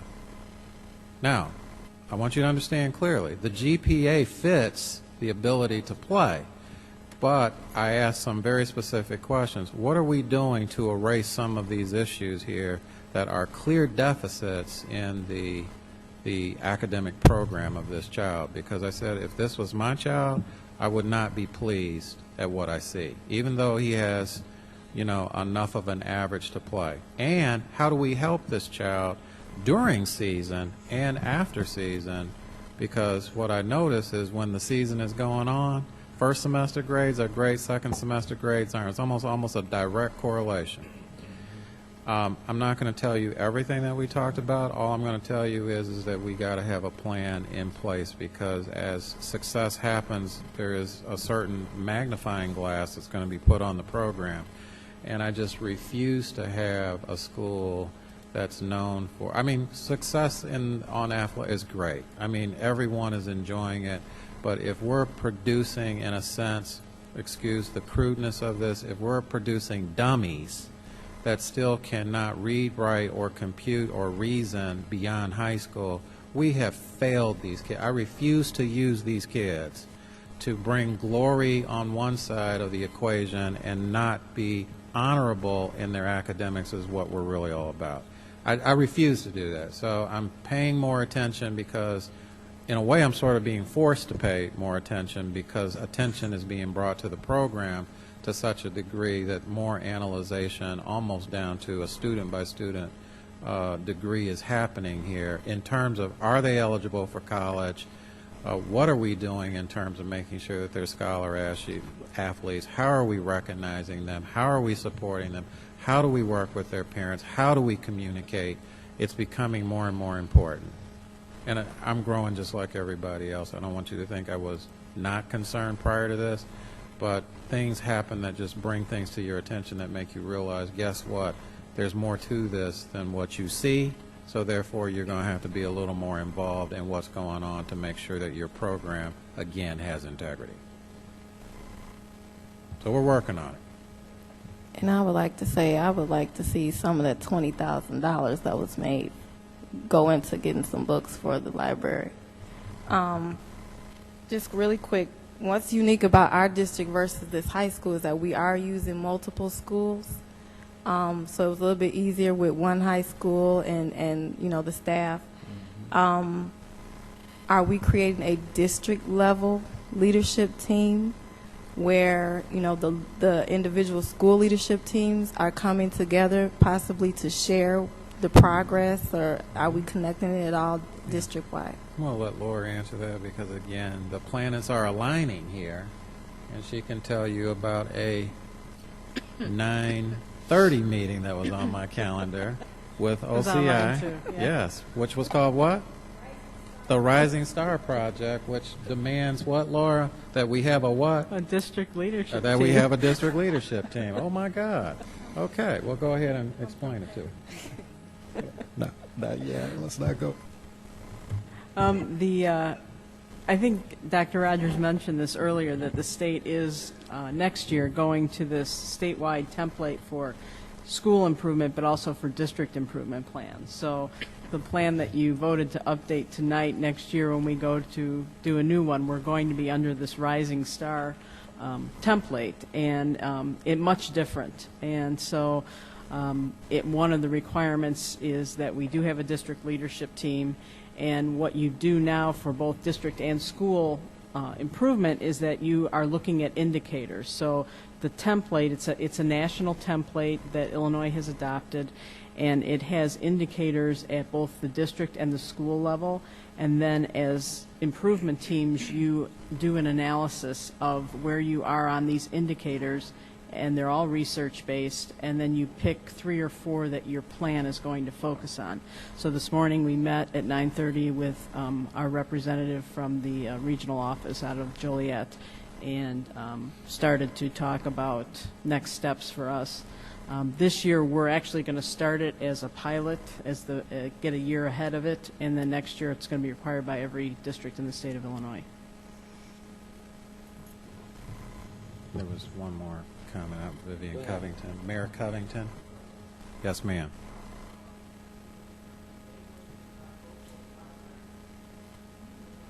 Mm-hmm. Yes.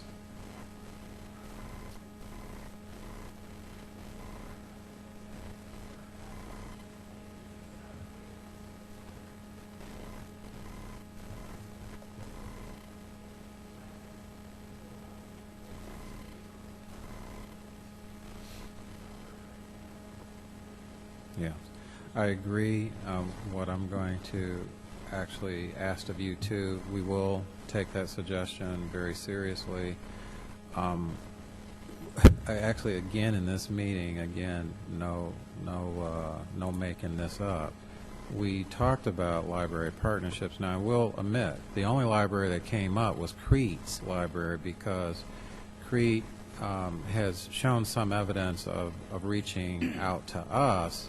I'm not saying we shouldn't reach out to them, but what I would ask you, Mayor Covington, is also to talk to them about, let's extend it both ways. We're going to definitely make some, because we talked about part of getting this to happen is we are going to have connections with our public libraries also. So we're going to do it anyway, but I will have to admit, Crete has done a really nice job in reaching out to us and making sure that we know about their programs. We put them on our website for them. I mean, it's approved through a process, but if you go to our virtual backpack you'll see a lot of Crete stuff on there from their library. In particular, they form teen advisory clubs. They have all these crafts and science thing, all kinds of battle of the books and so on. And so I'm not saying UP doesn't have those things, but sometimes we might not know about all of them, and so we just need to have probably better dialogue and better communication. So we'll reach out, but if you can encourage them to reach out to us too, so we can deal with all of our local library, including Park Forest, which has a great library. Yeah. Yes. Right.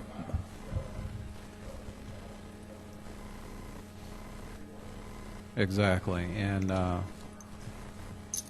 yeah, the three that have libraries is Park Forest, Crete, and UP, because Monee isn't there yet. But we'll definitely get together with those three. I think there was a very good presentation and a lot of good comments out there, and I think as a very simple thought here is that when you steal something from somebody else that's good and you make it part of your usage or your curriculum or whatever, that shows, how good the programs are or whatever that you're trying to steal. If you're stealing athletes or programs or whatever, God bless whoever can steal it, and God bless whoever, created it in the first place, so. Steal shamelessly. Pardon me? You steal shamelessly. Yeah, that's correct. Okay. We'll keep everybody abreast of where this is going, hopefully as new and exciting points happen. So let's try to move a little bit quickly here. The next item here we have is the audit, which I think Bob is just going to give some information on. And, of course, this is the independent audit of our financials, and of course it is on time. McGladdery is our district financial auditor. This is the second year that we've used McGladdery. This is year 2 of their 3-year contract with the district. They're a major auditing firm, CPA firm in the Chicagoland area. They came in during August, and they were here for 2.5 weeks. Extensively reviewing all of our financial statements and documents, going through everything. And basically at the end of the audit, they came to the Finance Committee meeting in October and gave a full report and presentation to the Finance Committee, answered several questions regarding the audit and different questions within the statements that they provided. In summary, there were no material findings or misstatements found in our financial statements. McGladdery did provide some suggestions for improvement, which we've taken and implemented already. And basically, McGladdery gave our financial statements what is what's called an unqualified opinion, which is the best or the highest opinion that auditors can give on your financials. Pretty much, in McGladdery's professional and legal opinion, the financial information in the reports that you see are presented fairly in all material respects, and the financial position of the district and the financial data is in conformity with all U.S. accounting standards. And also the district's FY11 financial profile score was a 3.6 out of 4, in terms of the Illinois State Board rating system of financial information. And so this falls into the category of financial recognition, which is the highest category of financial strength per ISBE's calculations. Attached, you'll see some different summaries and reports. There's the 2 full reports from the auditors, which are, combined over 100 pages long, several schedules and summaries. Obviously, you can go through that. If you ever have any questions regarding that, you can call me. I could take you through any of the information that's in there.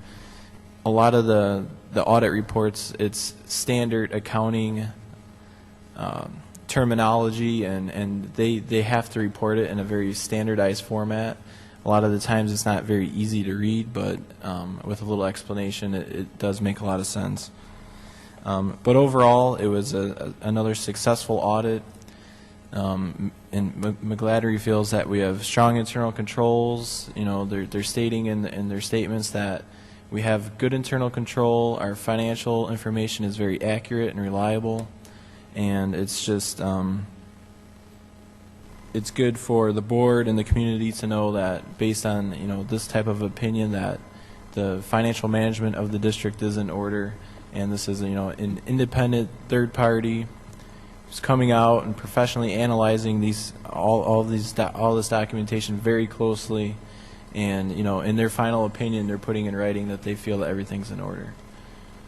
So this is just a report for the board to kind of bring you up to speed of how the audit went, and we do post the annual financial report on the website along with all our other financial information. Bob, you said we won an award, right? Just the recognition? Right, each year based on they take your financial information, and based on the formulas and metrics set up by the state, you get a score. And I didn't mean to make it. Only thing I was going to say is I heard Melissa say she works closely with you guys. We talk so much about finances and how much there's so little trust, et cetera, et cetera. I know you said you're going to put it on the website, but somehow to articulate in a major way that we have made this success level. I think it should really be ring out like a bell sometime. Okay. So yeah, I know Melissa. Melissa approached me when she found out that we had received that good score, and right away she wanted to start to work with me on a communication piece she could put together. So she's been asking me the background questions of all the facts behind it, and I know that she's currently working on a communication that will go out that will explain exactly what all this is and kind of distribute that in as many ways that she can. Well, let me say this. The reason, one of the reasons why, if anyone were to think that we're being a little cautious or slow even about the communication of this in particular, and correct me if I'm wrong about it because I may be wrong, McGladdery is able to do the calculations with the state formula because they know the math behind making those calculations. The state itself, have they posted the financial profile or sent it to us officially? No, not yet, because the reports were due just a few days ago to the state, so they're collecting all the data right now. So the state, although McGladdery is saying by the state formula you should be at recognition this year, the state themselves has not published that information. Right. Usually, and the reason why I know that is because the last time that we ever did reach financial recognition, you actually get a certificate from the state stating that I think it was 2008 when we had a picture of it on our website and everything, and I have it hanging in my office because it's an honor to be rated in that category. The other thing that may have to be talked about at the next Finance Committee is I don't mind, stating that recognition and putting it in the paper or whatever, but I think unlike the year before, we need to be very honest with the public that how we got there is because, to be real honest with you, is two things. One, we sold working cash bonds to raise the level of our fund balances, And two, we did not end with a deficit budget because we purposely underestimated our revenue in case that the state didn't make certain payments, which they made, which made our balance not only budget, but actually gave our budget a surplus for 1 year. Now, we've just passed a budget that has a deficit, and so unless that deficit changes, back to Maurice Brown's point at the last board meeting when we were trying to pass the budget, well, not try, we did pass the budget, but his point is a valid point to consider, and that is, and there's no board member that I think disagrees with this, so I don't want to make this into an issue of positions. What I'm saying is that the moment that you have an unbalanced budget automatically knocks your score down for the following year. So if we do this, we have to do it with still truth and integrity to say, here's the reason why we're here, but we're not absolutely sure that we'll still maintain this score unless we are able to eventually balance our budget. And that is the truth. That is the truth. And I don't think we should be celebrating without putting that truth next to the celebration, because then I think that it would be almost false celebration, if you understand what I'm saying. Right. Okay. I just want to be clear on that. Okay. Any other comments on the audit at all? Thanks. Bob, if you can contact McGladrey and tell him thank you for the professionalism and the timeliness of their report. The board greatly appreciates it. Okay. Next up is the fiscal 12 first quarter update. Each quarter goes back to Bob. After each quarter, I'll bring this same report to the board. I brought this for all 4 quarters last year. It just basically tracks progress compared to our legal budget that we passed. The first quarter, a lot of times, doesn't show too much because it's still very early in the year, and 2 months out of the first quarter aren't even part of the school year, so a lot of the figures, it's just very early in the year to look at.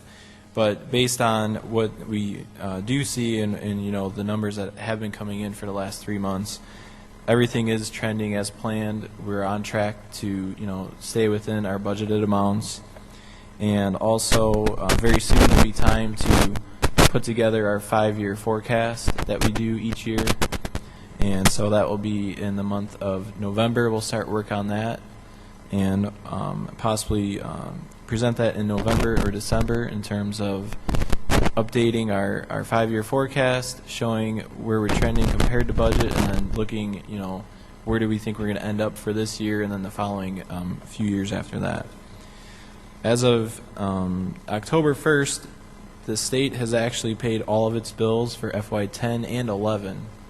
So those 2 years are finally paid in full. We have collected all of our revenue, and now the state currently owes the district over about $1.5 million for FY12 funds. That's just because, you know, the year has started. We should have received our first quarterly payments in September, but as we all know, they're, you know, several months behind. So those first quarterly payments have been vouchered but not paid out yet. So we, you know, always expect to, like I said, we're probably about 4 months behind on all the payments. But at least the previous 2 fiscal years have now all been paid in full. And, you know, we'll be watching the state funds as they come in throughout this year. And then with this quarterly report, I'll always show, you know, an updated report of exactly how far past due the state is on their funds. And that's all I have for this report. Anybody have comments or anything? No. Well, after I was down in the state a couple of weeks ago down in Springfield, talked to the staffers. Biggest problem is there's no money. It's just that simple. But I did pull together a list of the people we should be talking to down in the state, from the Speaker of the House on down to the committee chairs, and our local reps. I've got the addresses, everything pulled together with phone numbers. I've given it to John. It will all be going up on the website along with a sample letter that you can use as a bare bones to contact these people. Biggest problem is that we need to get them to increase revenues so that they can actually put some money out. Good luck. Okay. Thanks, Bob, for the update. We'll look forward to next quarters. Next up is a curriculum update. Supplemental educational services from Laura. As you know, we have 2 elementary schools this year who, because of No Child Left Behind and test scores, are required to offer supplemental educational services, or as we like to shorten it to SES, which is an after-school tutoring. It's available to our low-income students at both schools. And, you know, we've gone through some steps. I gave you a timeline of activities that we've participated in. You know, in July, we were notified of all the eligible providers that were out there, and we had to contact them and see if they were willing to serve our district. We contacted 78 providers in July. We got 25 providers who were interested in possibly servicing our students. In August, we then had to send all of our parent letters and parent forms down to ISB and have them approve them, which they did. And once we got the approval at the end of August, we sent all those letters out to parents, letting them know that they were eligible for the service. In the month of September, we spent time educating our eligible parents about what SES is and about the provider fair that we held on September 20th. We did things through School Reach, curriculum night presentations. We put things on the websites. We had mailed letters to parents, school newsletters.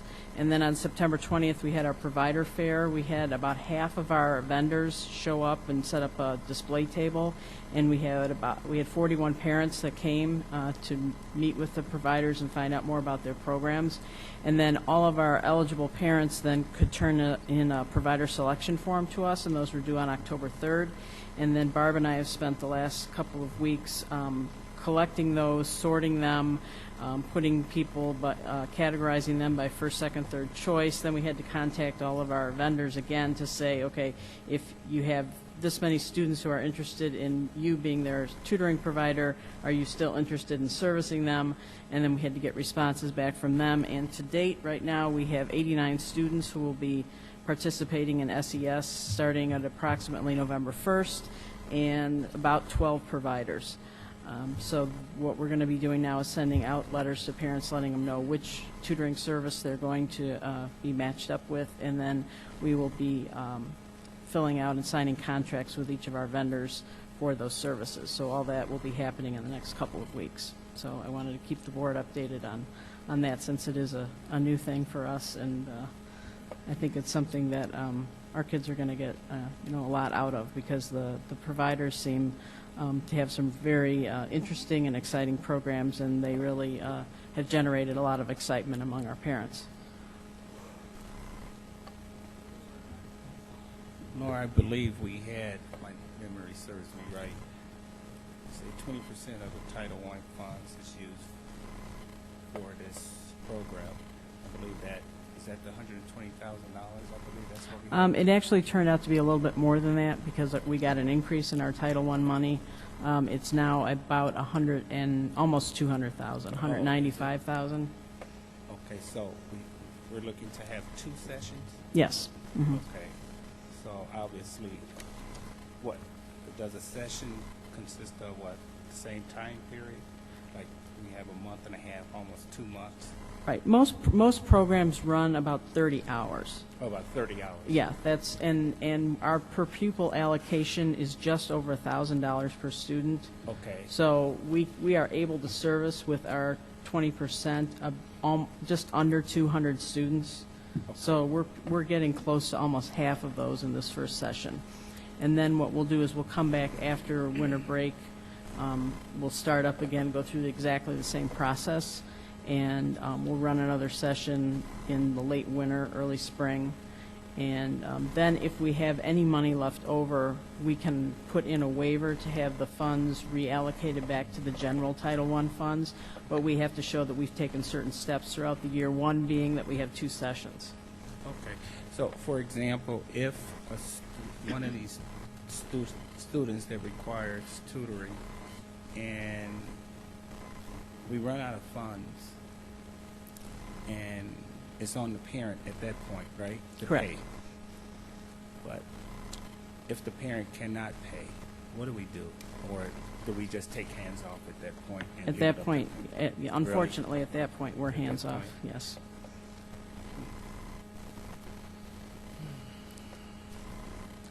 Okay. Well, can I just ask? I don't know if this is appropriate to say, but I don't know if I'm. This is a board. This is not me. But could you bring back to the board those parents that cannot pay, or is that appropriate? Or is that you're not at liberty to decide? Well, part of this is because we're serving our low-income population, it's all very confidential. I mean, Okay, that's what I figured. I don't even, it's hard to even get the names. Let me just put it that way. But I certainly can bring back to the board when it's over with, just Okay. how many students we've served and how many parents have been interested in, continued tutoring. They would have continued had the funds been there or something along that line. If you can Sure. do that, I would Mhm. appreciate it at minimum. Okay. Okay. Thank you. Also, Laura, I didn't see a parent letter attached to this, so can you just briefly tell us pretty much what the parent letter stated as far as that went out?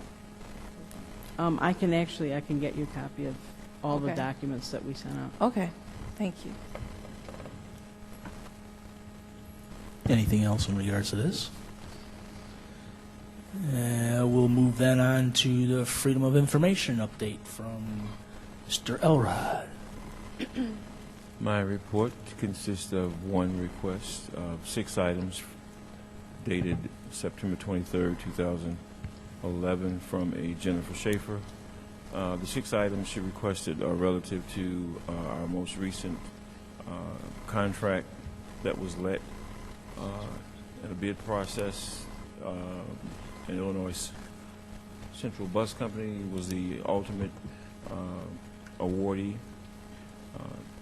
Bid specifications, most recent student transportation contracts, a list of all companies that submitted bids for the most recent student transportation contract, a list of all certified employees for the bus companies, and any and all contract violations by bus companies, and any and all incident records for the bus company. That request was satisfied within the allotted amount of time that is required by law, and this information is also posted on the website, as is all other archival information relative to the Freedom of Information Act, so that if people request information, it's very readily available to them on the website. Are there any questions? Thank you, and good night. Number 6, you said any and all incidents? Any and all accidents records for bus Accidents. transportation Okay.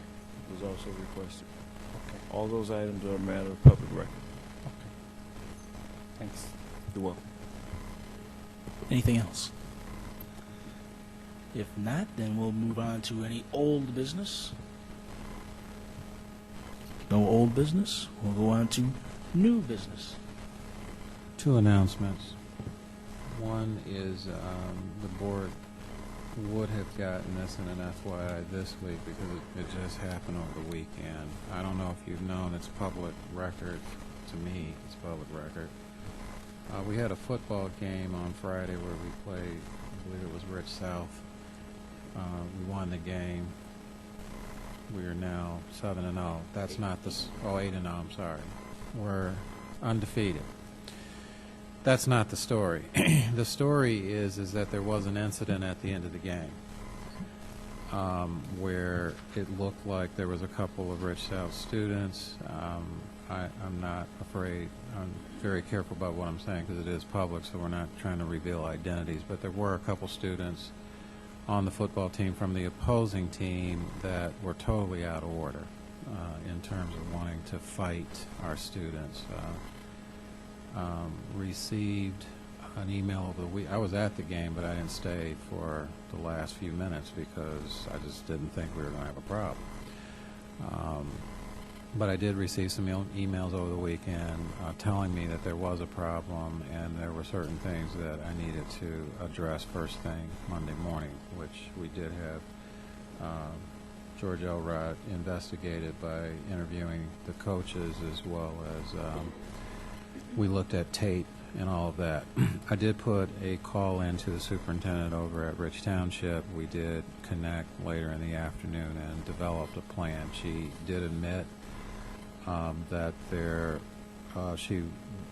she is addressing some issues with both the adults and the students involved at Rich South.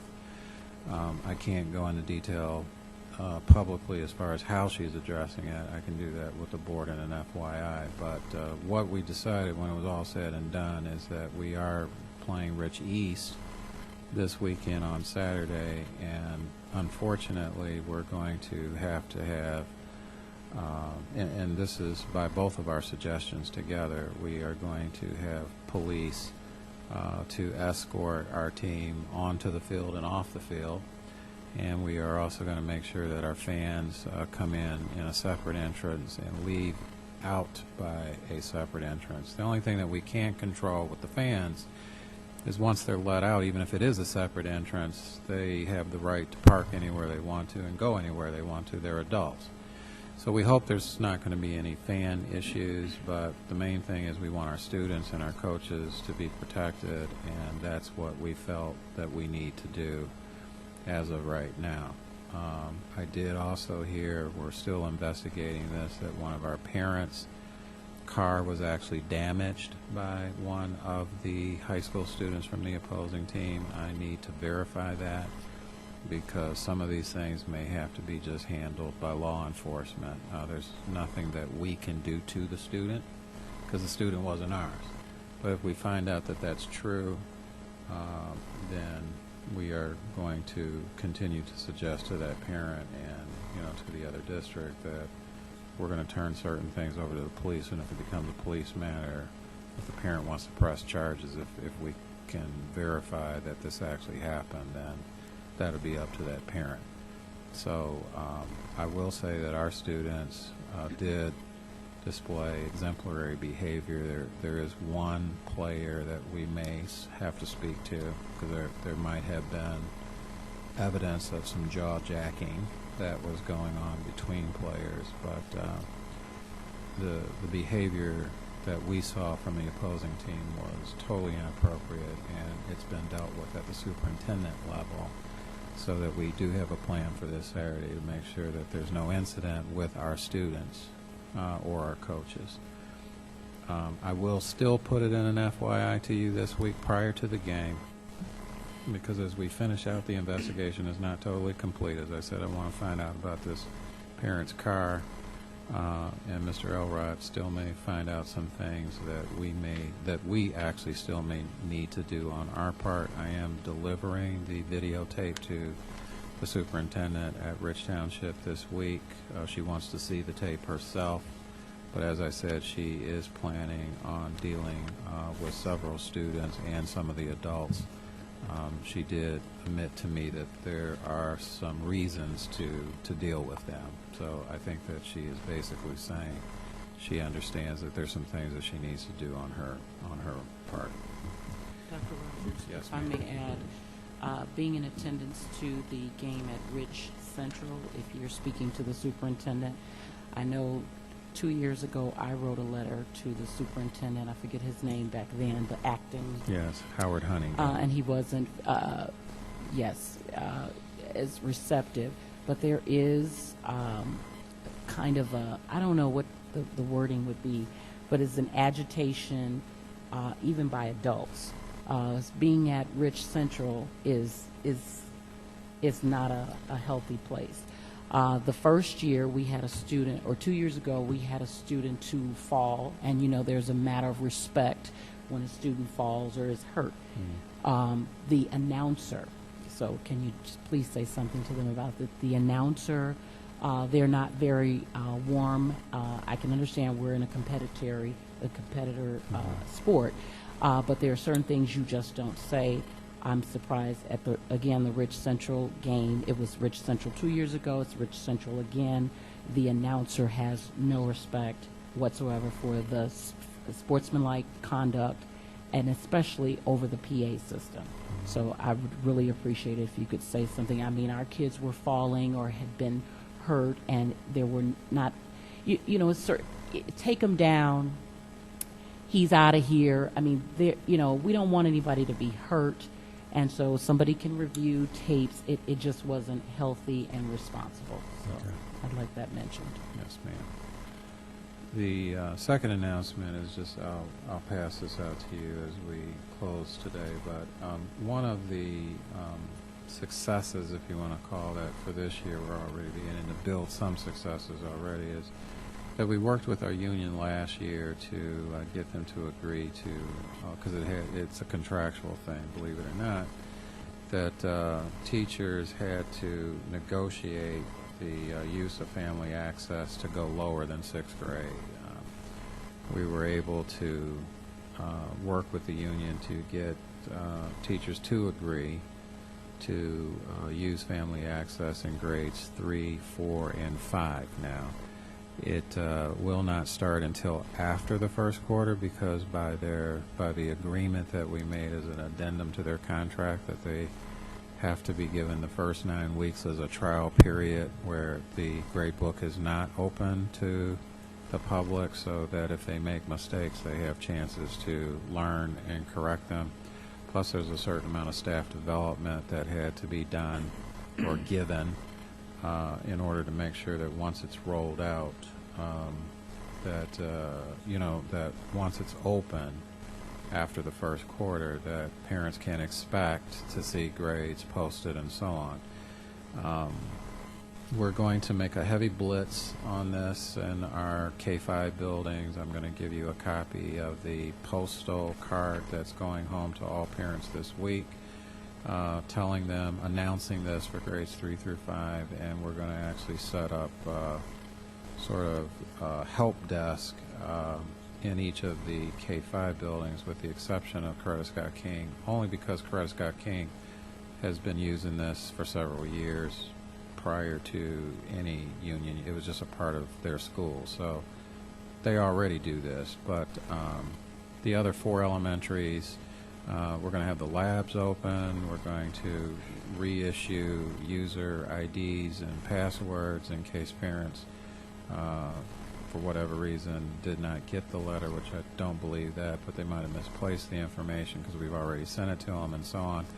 And actually, we're going to do something different. We're actually going to publish, you'll see, a training schedule that will have a handout for those that just have, like, cheat sheets, that, I can figure this out on my own.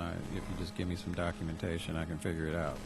But for those that don't have that figure-out mentality, we're going to offer sessions where you can come to the school either in the day or evening. So we're going to offer day and evening sessions. And we're going to really get creative. We're going to actually do WebEx meetings where, if you're at home, I don't want to leave my house, but I would like to participate in the training from the distance. You will be given a link where you can go online, and a phone number, I believe, that you would call, and you can log in live to the training and get the PowerPoint right in front of you and be talked through the presentation at certain times. So we're going to try to approach the parents in 3 different ways. We're going to blitz this with all of our communication tools, websites, email, school reach, the whole 9 yards, because we'll probably even have to revisit with our upper grades, but for right now, it's 3, 4, 5 that we're putting the concentration in because it's brand new to them. I think we are going to loop back eventually to high school and middle school, because one of the things that we've been talking to our principals about is, look, this tool is absolutely too valuable for parents not to use.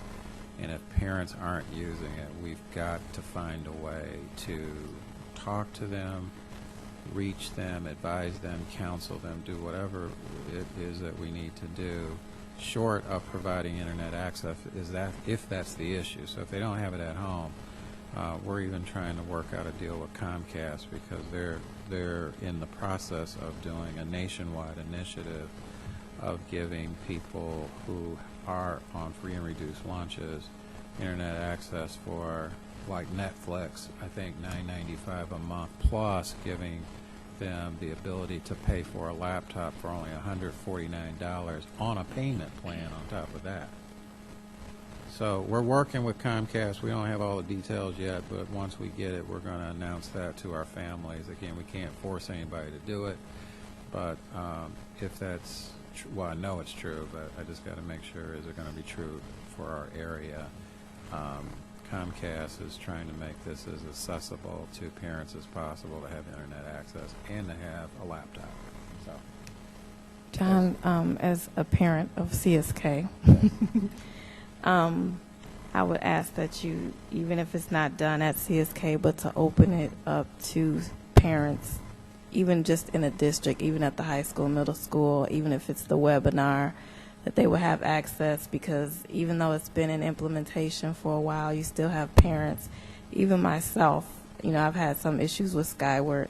I get, my son's grade to my phone every day, but another parent may not know how to set up that feature. But I'm just asking that we can at least make it accessible to all the parents. yeah, the training, I'm glad you mentioned that. The training is going to be, we're going to do the information blast to all parents as far as the training. The only thing we're not going to do on parent-teacher conference nights, if I wasn't clear, on that particular night, we are going to have like booths set up in the schools that have never had it, because we want to give them a little more personal attention.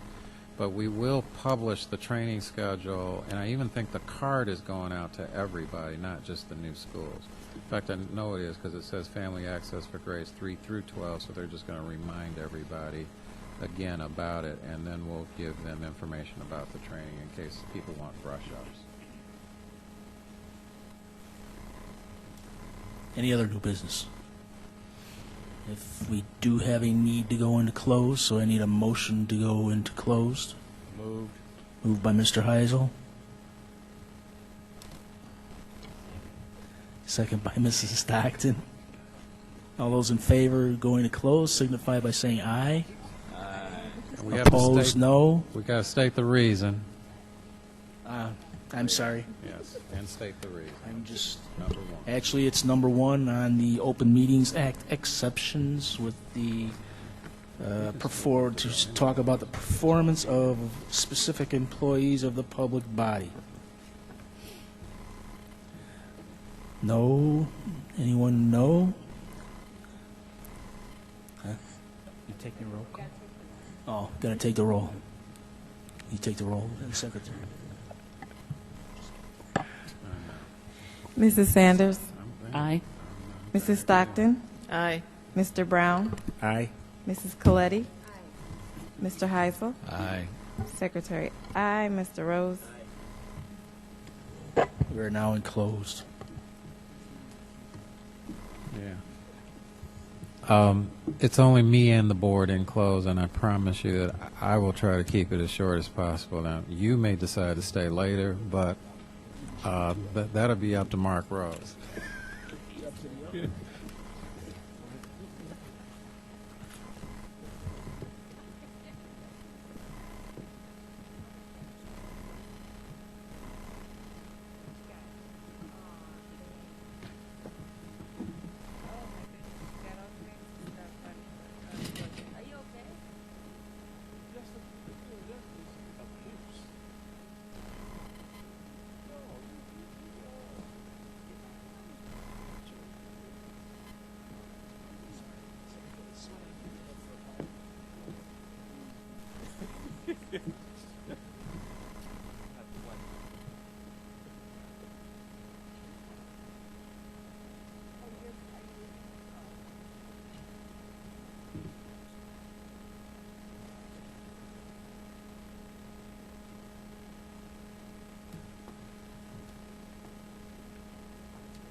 No, I took mine out because I got to take mine with.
Test, test.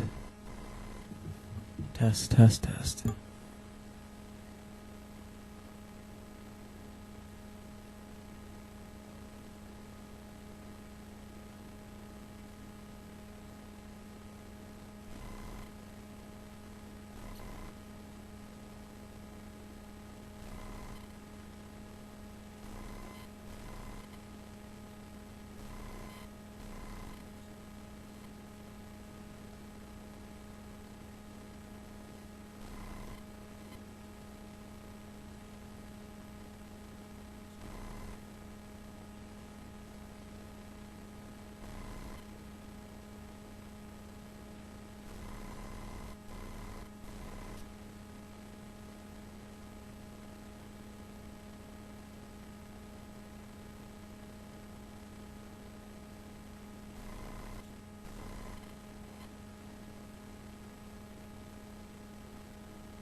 Test, test, test, test, test.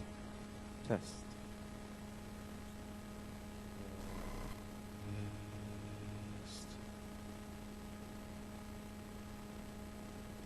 Test, test.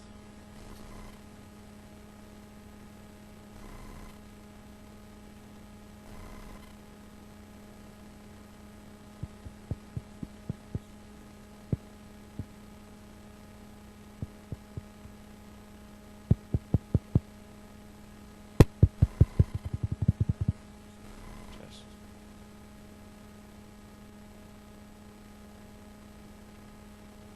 Test, test. Test.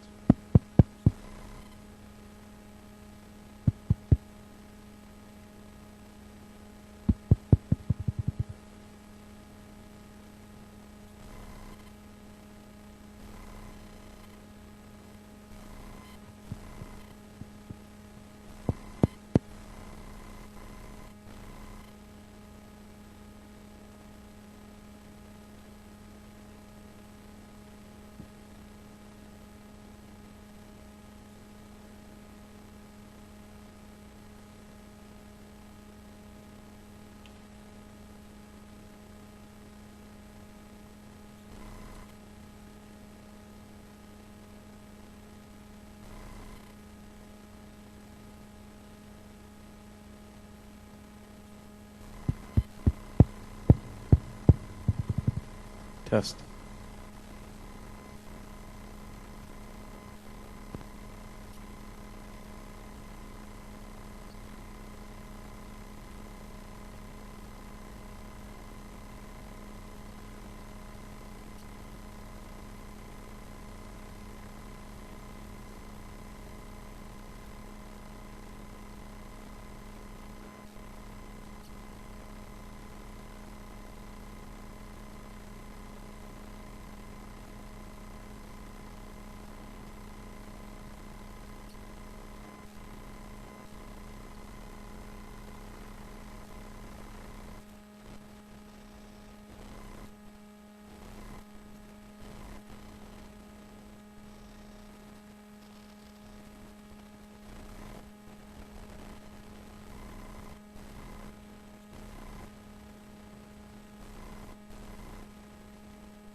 motion to come out of closed. Moved by Mrs. Coletti, seconded by Mr. Heisel.